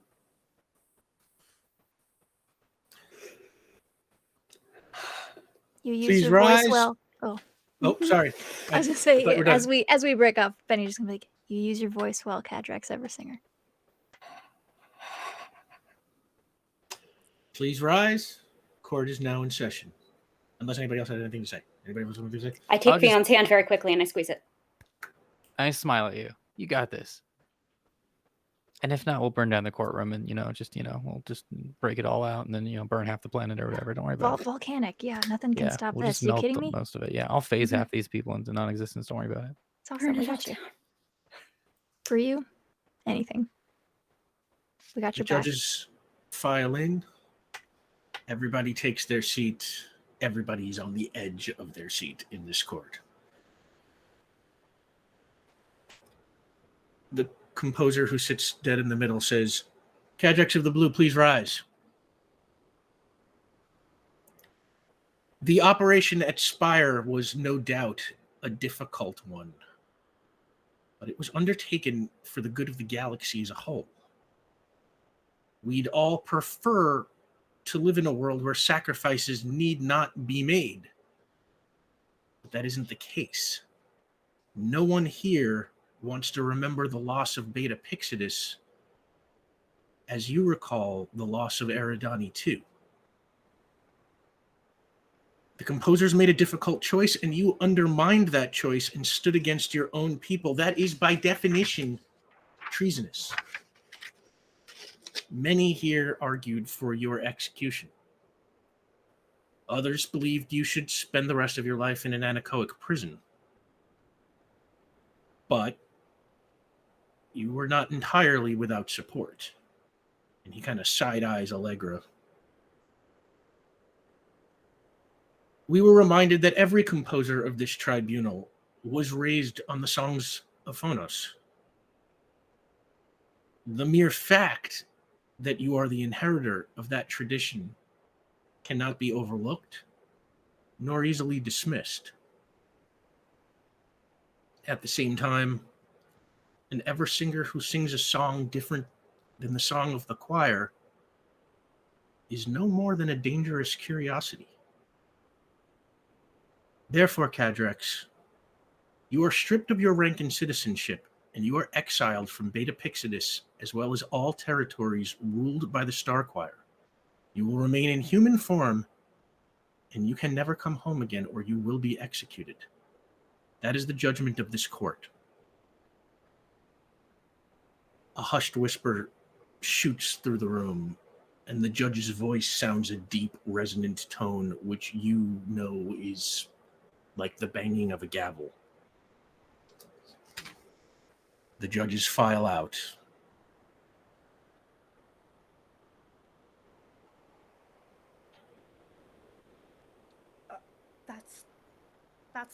That's the choice that they made. This is. I'm sorry, Kadrax. It is not easy to lose the place that was home. This was a merciful judgment. And it was never home. We understand that. I mean, hey, home is where the heart is and all that. Maybe two of you will find that on Earth?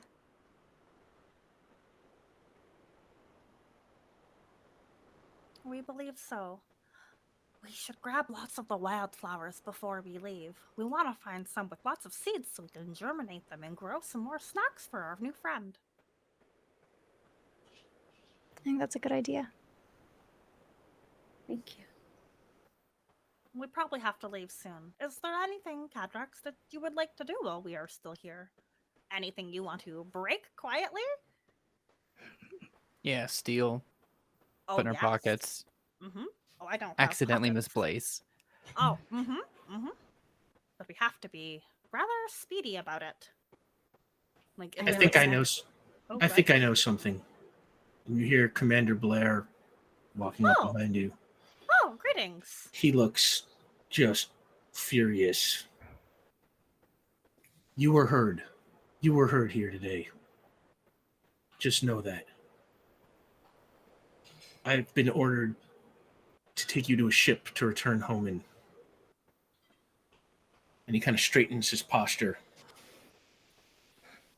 We have to go now. Come with me. Hey, we have a rather quick question. In whatever news outlets you use, like we can walk and talk. Yeah.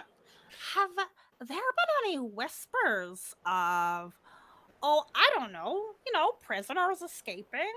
Anything that just kind of happens on your planet? Military news has to be approved before it's disseminated to the general public, so Ah, I wouldn't know. Oh, okay. Commander We don't Blair. have prisons. Less. Sorry? Blair, before we go, is there any way we could make a pit stop? My friend Ulez was in the process of bringing some things home and was interrupted. Wildflowers. Yes, please. I know just the place. Okay. And on the way to the hangar, Blair takes you back to the Temple of Phonos. I wanted to show you something before you left for good. He leads you around the building, and behind it is a cemetery. It is not all that different than one you might find on Earth, but here the grave markers are large crystals and the inscriptions on them are written in musical notes. He takes you to one of those graves in a shady corner. It is small and unassuming compared to the others. Kadrax, you can read the notation. It says, Sonnevel of the Blue, beloved husband and father.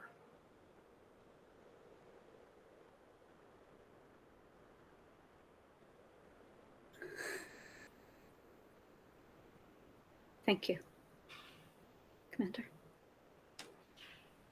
Ulez, wildflowers grow all over here. Oh, I have permission to grab some. I will have to take some of them from the roots. And Commander Blair's like, I won't tell anybody. Okay, we thank you. And Benny, if you have the opportunity and with permission to not, be disrespectful, maybe the odd photo would be memorable. Benny looks to Kadrax. There's a good spot not far from here. What's one more detour? Do I think I can tempt Commander Blair for us to ride up past Sonnefels?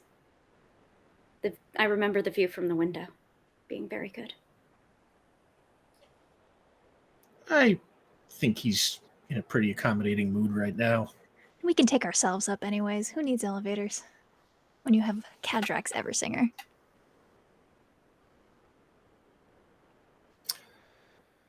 You make it to Sonnevel's former abode.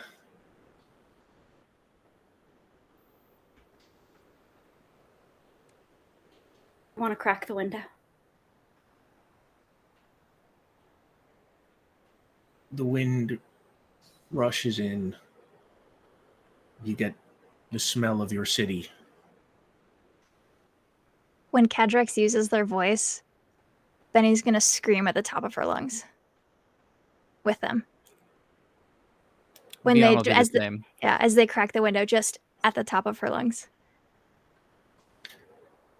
Oh, and Ulez will take off their helmets so their little Lorgan friend can scream with them.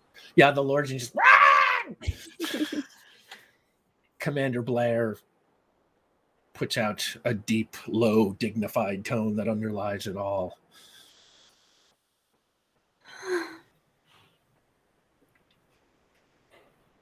I take a couple photos, but I specifically get in the edges the cracked windows so that it's framed. The city is framed by the mark that Kadrax will leave here. And I want to pick up a piece of crystal if I can and pocket it. Just while no one's looking. Yeah, you've got that for your inventory. Okay.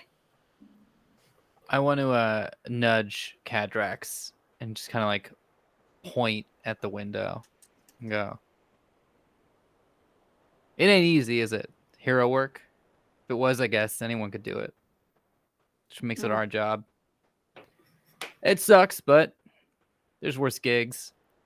I'm going to turn as I'm walking. I'm going to point to our fellow friend here and go, and you might notice, Doc, you know, some folks,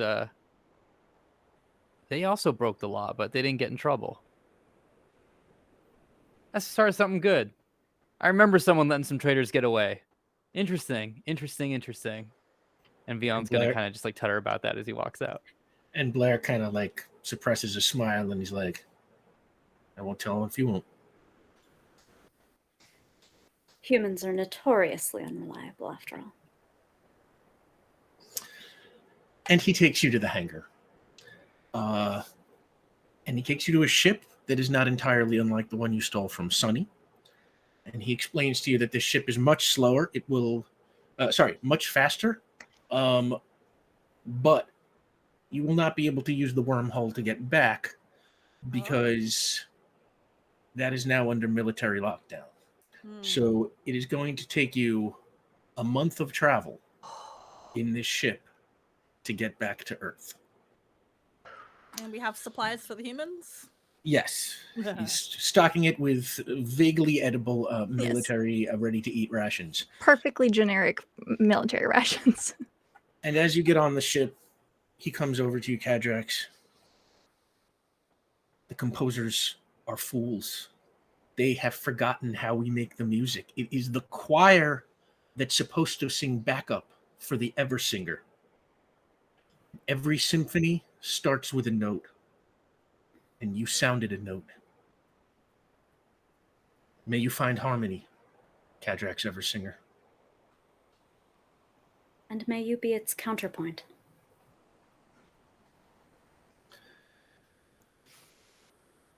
And as your ship takes off and shoots back into space, we're going to finish right there and see you next week. Thank you so much, everybody. Kadrax, your speech just killed me. That was amazing. Gosh. It's on a napkin. That was amazing. Oh, great stuff is always on napkins. Okay, so we're over time. Real quick, go around the table. Tell the good people where they could find you.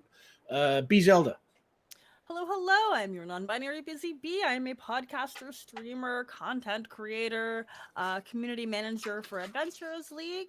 And if you want to follow me, you can do so is at B_Zelda on Twitter. And yeah, I'm just like feeling a lot of feelings, so many feelings. Oh my goodness. Okay, go ahead. I feel that. Caitlin Bruder. Hi, I'm Caleb Bruder. Oh my gosh. Find me on Twitter at KKAMABR for all the things I'm working on. Over on Rule of Lore, Infinite Horizon is on a little bit of a break. We are going to be doing a 3-shot Cyberpunk Red game starting this week on Wednesday, 6 p.m. Pacific, over on twitch.tv/Rule of Lore. It's going to be a great time. You should come check it out. We're going to have a good time. And then Infinite Horizon will be back next year after our holiday break. Otherwise, donate to the Kenosha Bail Fund. That's what I'm going to promote this week. Omar Najam. Sorry, if you ever the lines blur. Really, Hey, what's up, everybody? really. Yeah, we look the same.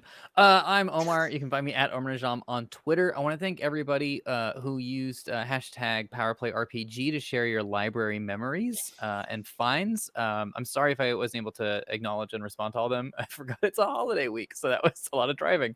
That was incredible. Maybe this week, let's use the hashtag to talk about our favorite piece of music. It could be a classical piece. It could be a piece from a film. It could be something from Spirits Down the Cimarron, the greatest movie ever made, and the greatest soundtrack ever composed. It's totally up to you. So go ahead and share those with hashtag PowerPlayRPG. And also a playlist will go up tomorrow in our Discord of the 5 songs that will represent. I have no idea how I'm going to do this one. I'm not going to get any sleep tonight. This is going to be a tough one. So we'll figure it out. Favorite piece of music? Oh my god, it's like the hardest question in the universe, dude. Correct. And, Yes. well, to make it easier, you can only pick one. Does that help, Rick? Oh yeah. That's just, why did you And say all so? the others we get rid of. So choose wisely. Next. Sam Delev. Hi, I'm Sam Justice Delev. I have been your Kadrax Eversinger.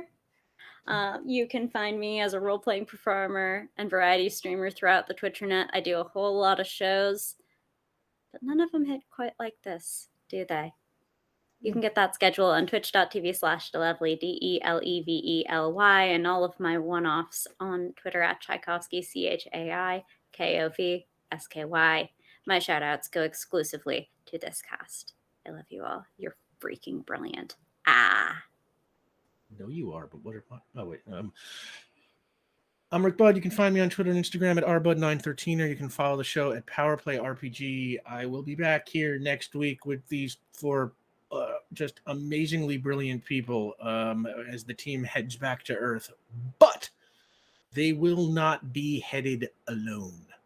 For I am super, super excited to announce the Power Play debut of somebody who is not just one of the best role players in the world, but like just one of the best people in the world, period. We will be joined by Mr. Xander Genre. What? Ah! Wait, what? It is not a superhero show without him. Yes, my boy. Yeah, no, it's not a party until Xander is in. So yeah, Xander Genre We will didn't be know in joining case us that here. wasn't clear. We didn't My know. son is joining the program. This is so exciting. Yeah. Dude, your son is the man. So super excited about that.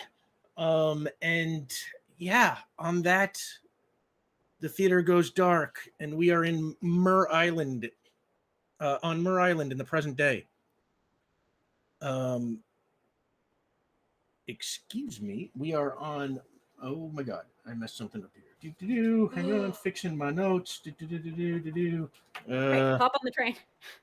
No, the Every- ferry, then the train. Everybody, hang on for just 1 second as Rick corrects his typo. I still can't believe that Xander is hopping on. I'm so excited. I've never played any games with that human, so this is gonna be like momentous. I'm so excited for this friendship crossover. Oh my Who gosh. of you? I don't think I've played with him either, but it's been a while since I think the last time I saw him would have been like Gen Con 2019 or something like that. Word. I can't. We all know that was about 10 years ago. So. Yeah, a decade and a half. Okay, My typo hair's going corrected. gray. Okay, yeah, what's up? We are on Mur Island in 1934. We're at the Springworth Correctional Facility, cell block B. It is the middle of the afternoon, and it's generally pretty quiet. In one of the cells, a man, who is played by Daniel Craig, is laying in his cot with his hands folded behind his head. We hear approaching footsteps, and a man in a suit, played by Tommy Lee Jones, appears in the hall outside of the cell, and he says, "Afternoon, Twister." Twister replies, "Afternoon, Warden. Always a pleasure to see you." And the Warden says, "Got some news about your parole."